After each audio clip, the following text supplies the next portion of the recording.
Okay, slides visible ആണെന്ന് വിചാരിക്കുന്നു. ആദ്യമായിട്ട് ആദ്യമായിട്ട് ഈ ക്ലാസ് കൈകാര്യം ചെയ്യാനായിട്ട് അവസരം തന്ന KGMO അക്കാഡമിക്സിലെല്ലാം നന്ദി അറിയിക്കുകയാണ്. ഈ ക്ലാസ്സിനെ പറ്റി പറയുകയാണെങ്കിൽ, ഈ ക്ലാസ്സിനെ പറ്റി ആദ്യമായിട്ട് ചോദിച്ചത് കാസർഗോഡ് നിന്ന് ഡോക്ടർ ഷിൻസി ആയിരുന്നു. അവിടെ GB ഭാഗമായിട്ട് മെഡിക്കൽ ഓഫീസർമാർക്ക് ഒരു ക്ലാസ് എടുത്ത് കൈകാര്യം ചെയ്യാൻ പറ്റുമോ എന്നുള്ള രീതിയിലാണ് ചോദിച്ചത്. ക്ലാസ് എന്നതിനേക്കാൾ ഉപരിയായിട്ട് ഒരു ഇന്ററാക്റ്റീവ് സെഷൻ, ചോദ്യോത്തരമാണ്. അപ്പോൾ ഞാൻ ആ ചോദ്യോത്തരത്തിനകത്തേക്ക് ഞാനില്ല എന്ന് ഞാൻ പറഞ്ഞിരുന്നു. അതിന്റെ കാരണം ഞാൻ പിന്നീട് വഴിയെ പറയാം. എന്തായി കഴിഞ്ഞാലും ഓഡിറ്റ് സംബന്ധമായിട്ടൊരു ക്ലാസ് അന്ന് കൈകാര്യം ചെയ്യാൻ സാധിച്ചിട്ടില്ല. അതുകൊണ്ട് തന്നെ അത് ഓൺലൈനായിട്ട് മാറ്റാമെന്ന് ചോദിച്ചതിൻ്റെ ഭാഗമായിട്ടാണ് ഈ ഒരു ക്ലാസ് ഓൺലൈനായിട്ട് ഇന്ന് കണ്ടക്ട് ചെയ്യുന്നത്. ബേസിക്കലി ഈ ക്ലാസ് എന്ന് പറയുന്നത് ഇതൊരു ഒരു PHC FHC ലെവലുള്ള എംഒസിനാണ് എന്നുള്ള രീതിയിൽ ഓറിയന്റ് ചെയ്തിട്ട് തയ്യാറാക്കിയ ഒരു PPT ആണ്.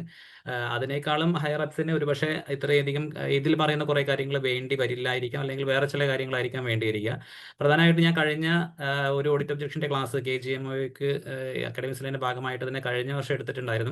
ആ സമയത്ത് ഞാൻ പറഞ്ഞ കാര്യങ്ങൾ ഒന്നുകൂടി ആവർത്തിക്കുകയാണ്. മറ്റൊന്നുമല്ല, നമ്മളൊരു ക്ലാസ്സിലോ അല്ലെങ്കിൽ ആരെങ്കിലും പറയുന്നതിലല്ല നമ്മൾ ഫോളോ ചെയ്യേണ്ടത്. നമ്മൾ കറക്റ്റ് പ്രൊസീജിയേഴ്സ് എന്താണെന്ന് അറിയുക, ഒപ്പം തന്നെ അതിൻ്റെ ഓർഡേഴ്സ് എന്താണെന്ന് അറിയുക. അതായത് ഒരു പർച്ചേസ് ചെയ്യാനാണെങ്കിൽ നിലവിൽ ഉള്ള പർച്ചേസ് ഓർഡേഴ്സ് എന്താണെന്ന് അറിയുക, അത് നമ്മൾ ഫോളോ ചെയ്യുക എന്നുള്ളതാണ് വേണ്ടത്. അങ്ങനെയുള്ള ഓർഡേഴ്സൊക്കെ നേരത്തെ ഷമി മാഡം പറഞ്ഞ പോലെ നമ്മുടെ KGMOയുടെ സൈറ്റിനകത്ത് നിലവിൽ ലഭ്യമാണ്. അപ്പോൾ KGMO സൈറ്റ് നിങ്ങൾക്ക് അതിന് വേണ്ടിയിട്ട് റെഫർ ചെയ്യാവുന്നതുമാണ്. KGMO.org എന്നുള്ളതാണ് സൈറ്റിൻ്റെ വിലാസം. പ്രധാനമായിട്ടും ഈ ക്ലാസ്സിൽ ഞാൻ കൈകാര്യം ചെയ്യാത്ത ഒന്ന് രണ്ട് കാര്യങ്ങൾ ലീവ്സ്, അതുപോലെ തന്നെ സാലറി, അല്ലെങ്കിൽ ഒരു ഹയർ ഗ്രേഡ് അപ്ലൈ ചെയ്യുക പോലെയുള്ളതാണ്. ബേസിക്കലി അതിനെപ്പറ്റി പറയുകയാണെങ്കിൽ അതിനൊരു പബ്ലിക് ഇൻട്രസ്റ്റ് ഇല്ല എന്നുള്ളതും, അതായത് ഒരു പേഴ്സണൽ കാര്യമാണത് പലപ്പോഴും. അതുകൊണ്ട് തന്നെ അത് അവരതിനെ റെഫർ ചെയ്ത് എടുക്കുന്നതായിരിക്കും ഏറ്റവും ഉചിതം എന്നുള്ളതും. പിന്നെ ഞാൻ ഈ കാര്യങ്ങൾ അത്ര എക്സ്പേർട്ട് അല്ല, പ്രത്യേകിച്ച് ലീവ് കോമ്പിനേഷനൊന്നും കാര്യങ്ങൾ എനിക്ക് അത്ര അധികം അറിയില്ല എന്നുള്ളതും, സാലറി പേ ഫിക്സേഷൻ തുടങ്ങിയ കാര്യങ്ങൾ അറിയില്ല എന്നുള്ളതും അതിൻ്റെ ഒരു ഭാഗമാണ്. അതിനെപ്പറ്റി എനിക്ക് പറയാനുള്ളതെന്ന് വെച്ച് കഴിഞ്ഞാൽ, പലപ്പോഴും പലരും ആരെങ്കിലുമൊക്കെ ഒരാൾ സംശയം ചോദിക്കും, മറ്റൊരാൾ അതിൻ്റെ ഉത്തരം പറയുന്നതൊക്കെ നമ്മൾ കണ്ടിട്ടുണ്ട് വാട്സപ്പിൽ തന്നെ. അപ്പോൾ ആ സമയത്ത് നമ്മൾ ഇതിൽ പറയുന്ന നമ്മുടെ പ്ലേ സ്റ്റോർ പോലെയുള്ള ഇതിൽ പോയിട്ട് ഇതിൽ പറയുന്ന ഏതെങ്കിലും ഒരു നോട്ട് ആപ്പ് നമ്മൾ നമ്മുടെ ഫോണിൽ ഒന്ന് ഇൻസ്റ്റാൾ ചെയ്ത് വെക്കുക എന്നുള്ളതാണ് എനിക്ക് പറയാനുള്ളത്. ഗൂഗിൾ കീപ്പ് ഉണ്ട്, സാംസങ് നോട്ട്സ് ഉണ്ട്, കളർ നോട്ട് ഉണ്ട്. ഇതൊക്കെ വളരെ നല്ല യൂസർ ഫ്രണ്ട്ലി ആയിട്ടുള്ള ആപ്സ് ആണ്. അപ്പോൾ അതിനകത്ത് ഒരു അക്കൗണ്ട് ക്രിയേറ്റ് ചെയ്തിട്ട് നമ്മൾ ഈ വാട്സപ്പിൽ കാരണം വാട്സപ്പ് നമുക്ക് പലപ്പോഴും ഫോൺ മാറ്റുമ്പോഴൊക്കെ പോകും, അതിൻ്റെ മെസ്സേജ് ഡിലീറ്റ് ആയി പോകും ഒക്കെ ചെയ്യും. പക്ഷെ ആ മെസ്സേജ് നമ്മളൊന്ന് കോപ്പി പേസ്റ്റ് ചെയ്തിട്ട് ഈ ഒരു നോട്ടിൽ ഒരു അക്കൗണ്ട് ക്രിയേറ്റ് ചെയ്തിട്ട് ഇവിടെ വെച്ച് കഴിഞ്ഞാൽ നമുക്ക് ഇങ്ങനെ തന്നെ അതിനകത്ത് സെർച്ച് ഓപ്ഷൻ ഉപയോഗിച്ചിട്ട് ലീവിൻ്റെ കാര്യങ്ങളൊക്കെ നമുക്ക് സെർച്ച് ചെയ്തെടുക്കാം. ഞാനും ഇപ്പോൾ പറയുകയാണെങ്കിൽ, ഞാൻ നേരത്തെ പറഞ്ഞ ഒരു കാര്യത്തിന്, അതായത് ആരെങ്കിലും ഒരു സ്റ്റേജിൽ എന്നെ നിർത്തിയിട്ട് ഇന്ന കാര്യത്തിന് ഒരു ജിയോ ഏതാണെന്നൊക്കെ ചോദിച്ചു കഴിഞ്ഞാൽ തീർച്ചയായിട്ടും എനിക്ക് പറയാൻ കഴിയില്ല. മറ്റൊന്നുമല്ല, നമുക്ക് ഓർമ്മിച്ച് വെക്കാനതിലധികം കൂടുതൽ ജിയോസ് ഉണ്ട് എന്നുള്ളത് കൊണ്ട് തന്നെയാണ് ഞാൻ അതുകൊണ്ട് തന്നെ ഗൂഗിൾ ഡ്രൈവ് പോലെയുള്ള കാര്യങ്ങളോ അല്ലെങ്കിൽ ഇങ്ങനെയുള്ള നോട്ട്സ് ആപ്പാണ് ഉപയോഗിക്കുന്നത്. അപ്പോൾ ആ നോട്ട്സ് ആപ്പ് നിങ്ങളും ഈ പറയുന്ന ലീവിൻ്റെ കാര്യങ്ങളൊക്കെ നിങ്ങൾ എവിടെയെങ്കിലും കാണുമ്പോൾ ഇങ്ങനെയുള്ള നോട്ട്സ് ആപ്പിലേക്ക് മാറ്റി വെക്കുക, പിന്നീട് നിങ്ങൾക്ക് ഉപകാരപ്പെടും എന്ന് പറഞ്ഞുകൊണ്ട് നമ്മൾക്ക് നേരിട്ട് ഈ സെഷനിലേക്ക് തന്നെ കടക്കാം. ഈ സെഷനകത്ത് നേരത്തെ പറഞ്ഞിരിക്കുന്ന പോലെ തന്നെ ഒരു PHC ലെവൽ MO എങ്ങനെ ഒരു നല്ല രീതിയിൽ ഒരു ഇഫക്റ്റീവ് അഡ്മിനിസ്ട്രേഷൻ നടത്താം എന്നുള്ളതാണ് ഓഡിറ്റ് ഒബ്ജക്ഷൻ വരാതെ. അപ്പോൾ ഒന്നാമതായിട്ട് ഒരു PHC MO ഒരു സ്ഥലത്ത് ജോയിൻ ചെയ്യുകയാണെങ്കിൽ ആദ്യമായിട്ട് അറിയേണ്ടത് അവിടുത്തെ സ്റ്റാഫിൻ്റെ ഡ്യൂട്ടി ടൈമിങ്സും അതുപോലെ തന്നെ ഡ്യൂട്ടീസ് ആൻഡ് റെസ്പോൺസിബിലിറ്റീസുമാണ്. ഡ്യൂട്ടി ടൈമിംഗ് നമ്മൾ കൃത്യമായിട്ട് അറിഞ്ഞിട്ടുണ്ടാവണം. അതിനകത്ത് ഈ ടേബിളിൽ കാണിച്ചിരിക്കുന്ന ഡോക്ടേഴ്സിൻ്റെ ടൈമിങ്ങിനകത്ത് PHCയുടെ വർക്കിംഗ് ടൈം എന്നുള്ളത് 9 to 2 ആണ്. പല സ്ഥലത്തും അത് OP 9 to 1 ആണ്. അപ്പോൾ നമ്മൾ എന്താണോ അവിടെ ഫോളോ ചെയ്യുന്നത് അതുപോലെ തന്നെ ഫോളോ ചെയ്യാം. FHCയുടെ OP ടൈം എന്നുള്ളത് 9 to 6 ആണ്. അതൊരു ജിയോയ്ക്കകത്ത് അത് 9 to 6 ആയിട്ട് തന്നെ കൊടുത്തിട്ടുണ്ട്. എവിടെയും അതിൻ്റെ സ്പ്ലിറ്റപ്പ് കൊടുത്തിട്ട് കാണുന്നില്ല. DHS ഇറക്കിയ ഒരു കുറിപ്പിനകത്ത് മാത്രമാണ് അത് 9 to 1:30, 1:30 to 6 ആയിട്ട് കണ്ടത്. എന്നിരുന്നു കഴിഞ്ഞാലും മോർണിംഗ് OP 9 to 1:30, പിന്നെ ആഫ്റ്റർനൂൺ OP 1:30 to 6 പൊതുവെ ഫോളോ ചെയ്യുന്നത്. എന്തായി കഴിഞ്ഞാലും നമ്മൾക്ക് ഇവിടെ കാണേണ്ടതെന്ന് വെച്ച് കഴിഞ്ഞാൽ OP സമയം നിങ്ങളുടെ അടുത്ത് എത്രയാണോ ആ സമയത്ത് ഡോക്ടർ അവിടെ ഉണ്ടായിരിക്കണം. അവരൊരു സർവീസ് ഡിനേ ചെയ്യാൻ പാടില്ല. കാരണം ചില സ്ഥലത്തൊക്കെ ചിലപ്പോൾ 9:30 OP തുടങ്ങുന്നുണ്ടാകാം. പക്ഷെ നമ്മൾ അവിടെ അറിയേണ്ടതെന്ന് വെച്ച് കഴിഞ്ഞാൽ ഇതൊക്കെ ഒരു ബുദ്ധിമുട്ടാകുന്നു. ഇപ്പം ഞാൻ എൻ്റെ ജില്ലയിൽ ഒരു കാര്യം പറയുകയാണെങ്കിൽ, ഒരു സ്ഥലത്ത് ഒരു ഡോക്ടർ റിട്ടയർ ആവുന്നവരെ അദ്ദേഹം 11 മണിക്ക് OP തുടങ്ങി 3 മണിക്ക് OP നിർത്തുന്ന ആ ഒരു ടൈമിംഗ് ഉണ്ട്. ജനങ്ങൾക്ക് പരാതി ഇല്ലാത്തടത്തോളം കാലം അതിനകത്ത് കുഴപ്പമില്ല. പക്ഷേ എവിടെയെങ്കിലും ഒരാൾക്ക് പരാതി വരുമ്പോൾ നമ്മൾ ഈ പറയുന്ന സമയങ്ങൾ കൃത്യമായിട്ട് പാലിക്കേണ്ടി വരും എന്നുള്ളതാണ് പറയാനുള്ളത്. അതുപോലെ തന്നെ നഴ്സിംഗ് ഓഫീസേഴ്സിൻ്റെ PHC ടൈം എന്നുള്ളത് 9 to 4 ആണ്. അതേസമയം FHC വരുമ്പോൾ അത് 8:30 to 4:30 എന്നുള്ള ഒരു ഷിഫ്റ്റും രണ്ടാമത്തെ നഴ്സിംഗ് ഓഫീസർ 10:30 to 6:30 എന്നുള്ള ഷിഫ്റ്റും എടുക്കാനായിട്ടാണ് ഇതിൻ്റെ അവരുടെ ഉത്തരവിനകത്ത് ഉള്ളത്. അതുപോലെ തന്നെ ഫാർമസിസ്റ്റുമാരുടെ സമയം എന്നുള്ളത് PSCകളിൽ 9 to 4 അതുപോലെ തന്നെ FHCയിൽ 9 to 5 10 to 6 2 ഷിഫ്റ്റുമാണ്. ലാബ് ടെക്നീഷ്യൻ്റെ സമയം ഞാനിവിടെ കൊടുക്കാതിരിക്കാൻ കാരണം എവിടെയും കൃത്യമായിട്ട് അത് ലാബ് ടെക്നീഷ്യൻ്റെ ഒരു ഡ്യൂട്ടി സമയമായിട്ട് PHCയിലേത് സമയമായിട്ട് രേഖപ്പെടുത്തിയിട്ട് കാണുന്നില്ല. ചില PHCകളിലെങ്കിലും ഈ പറയുന്ന 9 മുന്നേ തന്നെ ചിലപ്പോൾ ലാബ് തുടങ്ങുന്നതായിട്ടും കണ്ടിട്ടുണ്ട്. അതുകൊണ്ടാണ് ഞാൻ ഇവിടെ കോളത്തിനകത്ത് കൊടുക്കാതിട്ടുള്ളത്. അതേസമയം FHCയുടെ ഡ്യൂട്ടീസ് ആൻഡ് റെസ്പോൺസിബിലിറ്റീസിൻ്റെ ജിയോയ്ക്കകത്ത് അവരുടെ ഡ്യൂട്ടി സമയം 8 to 4 10 to 6 2 ഷിഫ്റ്റ് ആയിട്ടാണ് ചേർത്തിരിക്കുന്നത് കാണുന്നത്. പിന്നെ grade 2വിൻ്റെ nursing അസിസ്റ്റൻ്റെയും PSCകളിൽ 9 to 4 FHCകളിൽ 8 to 4 and 10 to 6 അതായത് അവർ 8 hours വർക്ക് ചെയ്യണം എന്നുള്ള രീതിയിൽ 8 to 4 10 to 6 കൊടുത്തിട്ട് കാണുന്നത്. PTSൻ്റേത് നേരത്തെ 8 to 12 ആയിരുന്നു. റീസെൻ്റ് ആയിട്ട് ഇറക്കിയ ഒരു ഓർഡറിനകത്ത് 8 to 11:30 ആയിട്ട് നിജപ്പെടുത്തിയതായിട്ട് കാണുന്നുണ്ട്. PHCയിലും FHCയിലും ഒരുപോലെ തന്നെയാണ്. ക്ലർക്കുമാരുടേത് 10 to 5 ആയിട്ടാണ് കാണുന്നത്. OAമാർ ഈ പറയുന്ന ഓഫീസ് തുറക്കുന്നതിന് അരമണിക്കൂർ മുന്നേയെങ്കിലും, അതായത് DHSൻ്റെ ഒരു സർക്കുലറിലാണ് OAമാരുടെ സമയം ഞാൻ 9:30 എന്ന് കണ്ടിട്ടുള്ളത്. മറ്റ് സർക്കുലറുകളും ഉണ്ടായിരിക്കാം. 9:30 തന്നെ അവർ എത്തണം എന്നുള്ളതാണ് പറയാനുള്ളത്. ഓഫീസ് തുറക്കുന്നതിന് അരമണിക്കൂർ മുന്നേ എത്തുകയും ഓഫീസ് അതിൻ്റെ ലാസ്റ്റ് ഭാഗം കൊടുക്കാതിരിക്കാൻ കാരണം ഓഫീസ് എപ്പോഴാണോ അടക്കുന്നത്, ചിലപ്പോഴൊക്കെ ഓഫീസ് അടക്കുന്നത് ചിലപ്പോൾ 5:30 5:45 6 മണിക്കായിരിക്കും. അത് കഴിഞ്ഞിട്ട് മാത്രമേ അവർ പോകാൻ പാടുള്ളൂ. അതായത് അവർ ശരിക്കും 10 to 5 തന്നെ ഓഫീസ് വർക്ക് ചെയ്യണം. അത് കഴിഞ്ഞിട്ട് 5:30 ഒക്കെ ആകുമ്പോഴേ ശരിക്കും അവർ പോകാൻ പാടുള്ളൂ എന്നുള്ളതാണ് പറയാനുള്ളത്. അപ്പോൾ ഇത് ആണ് നമ്മൾക്ക് പാലിക്കേണ്ട ഒരു ഡ്യൂട്ടി സമയം എന്നുള്ളത്. ഇതാണ് ഒരു ഡ്യൂട്ടി സമയം എന്നുള്ളത് നമ്മൾ അറിഞ്ഞിരിക്കുക. പക്ഷേ നമ്മളൊരു പുതിയ എമ്മുമായിട്ടൊരു സ്ഥലത്തേക്ക് പോകുമ്പോൾ അവിടെ ചെറിയൊരു അഡ്ജസ്റ്റ്മെന്റ്, ചിലപ്പോൾ 9 to 6 നടക്കേണ്ട FHC OP സമയം ചിലപ്പോൾ അവിടുത്തെ സ്റ്റാഫിൻ്റെ ഷോർട്ടേജ് കാരണമോ അല്ലെങ്കിൽ ചിലപ്പോൾ ചില റിമോട്ട് പ്ലേസിനകത്തുള്ള ബസ്സിൻ്റെ അവൈലബിലിറ്റി കാരണമോ ഒക്കെ ചിലപ്പോൾ 5:30 അല്ലെങ്കിൽ 5 നിർത്തുന്നുണ്ടെങ്കിൽ ചിലപ്പോൾ അത് തന്നെ നമ്മൾ പാലിക്കേണ്ടി വന്നേക്കാം. പക്ഷെ നമ്മൾ അറിഞ്ഞിരിക്കേണ്ടത് ഇതാണ് ഡ്യൂട്ടി സമയം. കാരണം എവിടെയെങ്കിലും ഒരു പരാതി വരുമ്പോഴാണ് ഇതൊക്കെ നമ്മൾ ഉയർന്നു വരിക. അപ്പോൾ ഇതാണ് ഡ്യൂട്ടി സമയം എന്നുള്ളത് നമ്മൾ നിർബന്ധമായിട്ടും അറിഞ്ഞിരിക്കണം. അതാണ്. പിന്നെ നമ്മൾ ഈ ബാക്കിയുള്ള ഡ്യൂട്ടീസ് സ്റ്റാഫിൻ്റെ എങ്ങനെ അവരെ നമ്മൾ മോണിറ്റർ ചെയ്യാൻ സൂപ്പർവൈസ് ചെയ്യാൻ പറയണമെങ്കിൽ അവരുടെ ഡ്യൂട്ടീസ് ആൻഡ് റെസ്പോൺസിബിലിറ്റീസിലേക്ക് ഒരുപാട് കടക്കേണ്ടി വരും. പക്ഷെ അത് നമ്മുടെ ഈ സമയക്കുറവ് കാരണം ആ ഒരു ഇതിനകത്തേക്ക് പോകുന്നില്ല. അത് നിങ്ങൾ KGMO സൈറ്റിൽ പോയി കഴിഞ്ഞാൽ ഡ്യൂട്ടീസ് ആൻഡ് റെസ്പോൺസിബിലിറ്റീസിൻ്റെ ഒരു പ്രത്യേക ഫോൾഡർ തന്നെയുണ്ട്. അവിടെ എല്ലാ കാറ്റഗറി സ്റ്റാഫിൻ്റെയും PTS തൊട്ടിട്ട് നമ്മുടെ ഓഫീസ് അല്ലെങ്കിൽ ഫീൽഡ് സ്റ്റാഫുള്ള എല്ലാ കാറ്റഗറി സ്റ്റാഫിൻ്റെയും ഡ്യൂട്ടീസ് ആൻഡ് റെസ്പോൺസിബിലിറ്റീസ് പറഞ്ഞിട്ടുണ്ട്. അത് നോക്കിയിട്ട് അത് സൂപ്പർവൈസ് ചെയ്യുക എന്ന് മാത്രമേ ഇപ്പോൾ പറയാനായിട്ട് സാധിക്കുകയുള്ളൂ. ഇനി നമ്മുടെ OP കഴിഞ്ഞിട്ട് നമ്മളൊരു മെഡിക്കൽ ഓഫീസർ ഇൻചാർജ് കൈകാര്യം ചെയ്യേണ്ട ഒരു ഇതെന്ന് പറയുന്നത് ഓഫീസ് കാര്യങ്ങളാണ്. ഓഫീസ് കാര്യത്തിനകത്ത് ഒന്നാമതായിട്ടൊരു ന്യൂലി ജോയിൻഡ് എംഒനോട് എനിക്ക് പറയാനുള്ളത്, അങ്ങനെയുള്ളവർ ഈ കൂട്ടത്തിൽ ഉണ്ടെങ്കിൽ പറയാനുള്ളത്, ഒരു സൈനും എമർജൻസി അല്ല എന്നുള്ളതാണ്. അതായത് മാഡം ഇവിടെ ഒന്ന് ഒപ്പിട്ട് എന്ന് പറഞ്ഞ് ക്ലർക്ക് കൊണ്ടുവന്നു കഴിഞ്ഞാലും എന്തിൻ്റെ താഴെയാണ് നമ്മൾ ഒപ്പിടുന്നത് എന്ന് കൃത്യമായിട്ട് ആലോചിച്ച് അത് സംശയമുണ്ടെങ്കിൽ ആരെങ്കിലും വിളിച്ച് ചോദിച്ചിട്ട് മാത്രമേ ഒപ്പ് ഇടേണ്ടതുള്ളൂ. കാരണം ഒരു സൈനും എത്ര തിരക്ക് പിടിച്ച് നമ്മളൊരു കാര്യം ചെയ്യുന്നു അത്രയും സാധ്യത കൂടുതലാണ് നമ്മൾക്ക് അതിൻ്റെ കൂടെ ഒരു പണി കിട്ടാനായിട്ട്. അതുകൊണ്ട് തന്നെ എത്രയും ആലോചിച്ചിട്ട് മാത്രമേ ഓരോ ഒപ്പും നമ്മൾ ഇടാവൂ എന്നുള്ളതാണ് പറയാനുള്ളത്. പിന്നെ എങ്ങനെ നമ്മൾക്ക് ഓഡിറ്റ് ഒബ്ജക്ഷൻ വരാം എന്നുള്ളത് ചോദിച്ചു കഴിഞ്ഞാൽ, ഓഡിറ്റ് ഒബ്ജക്ഷൻ ഏത് സമയത്തും, ഇപ്പോൾ ഷിൻസി നേരത്തെ പറഞ്ഞ ഓഡിറ്റ് ഒബ്ജക്ഷൻ പേടിച്ചിട്ടാണ് നമ്മൾ പല കാര്യങ്ങളും ചെയ്യാതിരിക്കുന്നത്. പക്ഷേ ഓഡിറ്റ് ഒബ്ജക്ഷനെ പറ്റി ചോദിക്കുകയാണെങ്കിൽ അല്ലെങ്കിൽ ഓഡിറ്റ് ഒബ്ജക്ഷനെ പറ്റി നമ്മൾ വായിക്കുകയാണെങ്കിൽ നമുക്ക് മനസ്സിലാവുന്നത് അത് പലപ്പോഴും നമ്മുടെ പഴയ നമ്മളെ നീറ്റിന് മുന്നേ ഉണ്ടായിരുന്ന ഓൾ ഇന്ത്യയുടെ സമയത്തുണ്ടായിരുന്ന MCQ ക്വസ്റ്റ്യൻ പോലെയാണെന്ന് കാണാം. അതായത് ആദ്യം ആ ക്വസ്റ്റ്യൻ എയിംസിൻ്റെ എൻട്രൻസ് എക്സാമിന് PGക്ക് ചോദിച്ചു, അതിനുശേഷം തന്നെ PGക്ക് ചോദിച്ചു, പിന്നെ അത് നേരെ നമ്മുടെ ഓൾ ഇന്ത്യക്ക് ചോദിച്ചു, പിന്നെ അതുപോലെ തന്നെ അത് കേരളക്കാരും അത് റിപ്പീറ്റ് ചെയ്തു. അതായത് ഒരേ തരത്തിലുള്ള ഓഡിറ്റ് ഒബ്ജക്ഷൻ, അതായത് നമ്മുടെ ഓഡിറ്റേഴ്സ് വരികയാണെങ്കിൽ അവർക്ക് കൃത്യമായിട്ട് അറിയാം. നമ്മുടെ ഉദാഹരണത്തിന് നമ്മുടെ സബ് സെൻറ്ററിൽ ഉള്ള നമ്മുടെ ഫീൽഡ് സ്റ്റാഫ് അവർ ലീവ് എടുക്കുമ്പോൾ അവർക്ക് PCA പെർമനൻറ്റ് കൺവെയൻസ് അലവൻസ് കൊടുക്കരുത് എന്നുണ്ട്. അപ്പോൾ അവർ മിക്കപ്പോഴും അത് മറന്നു പോവുകയും അവർക്ക് PCA പാസ്സാക്കി കൊടുക്കുകയും ചെയ്തിട്ടുണ്ടാകാം അവരുടെ ലീവിൻ്റെ കാലയളവിൽ.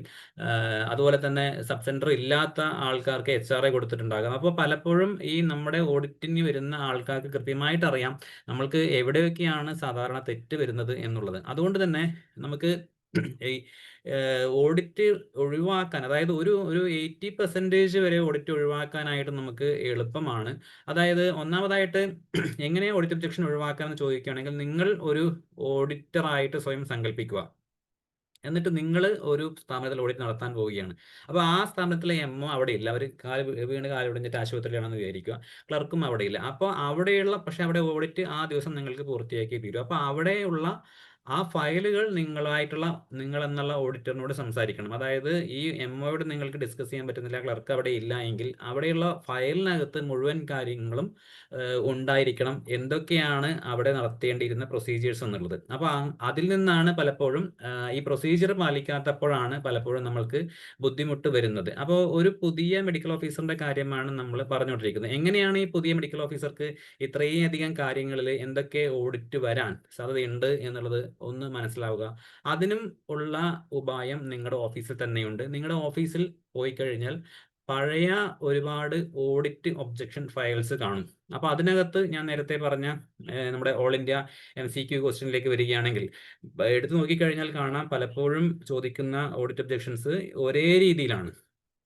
അതായത് ഈ HRA കട്ട് ചെയ്തിട്ടില്ല, അല്ലെങ്കിൽ ഒപ്പിട്ടിട്ടില്ല, അങ്ങനെയൊക്കെയുള്ള കുറേ കാര്യങ്ങൾ എല്ലാം ഒരു 80% ഓഡിറ്റ് ഒബ്ജക്ഷൻസും ഒരേ പാറ്റേൺ ആണ്. അതുകൊണ്ട് തന്നെ നിങ്ങൾക്ക് എളുപ്പത്തിൽ ഓഡിറ്റ് ഒബ്ജക്ഷൻ ഒഴിവാക്കാനായിട്ട് ചെയ്യാൻ പറ്റുന്നത് നിങ്ങളുടെ സ്ഥാപനത്തിലെ പഴയ എംഒമാർക്ക് വന്നിട്ടുള്ള ഓഡിറ്റ് ഒബ്ജക്ഷൻ ഫയൽസ് അത് അവിടെ തന്നെ ഉണ്ടാകും, പണ്ട് തൊട്ടേ ഉള്ളതുണ്ടാകും. അപ്പോൾ അതൊന്ന് നോക്കുക, അതിനകത്ത് എന്തൊക്കെ ഓഡിറ്റ് ഒബ്ജക്ഷൻ ആണ് എഴുതി വെച്ചിരിക്കുന്നതെന്ന് നോക്കുക.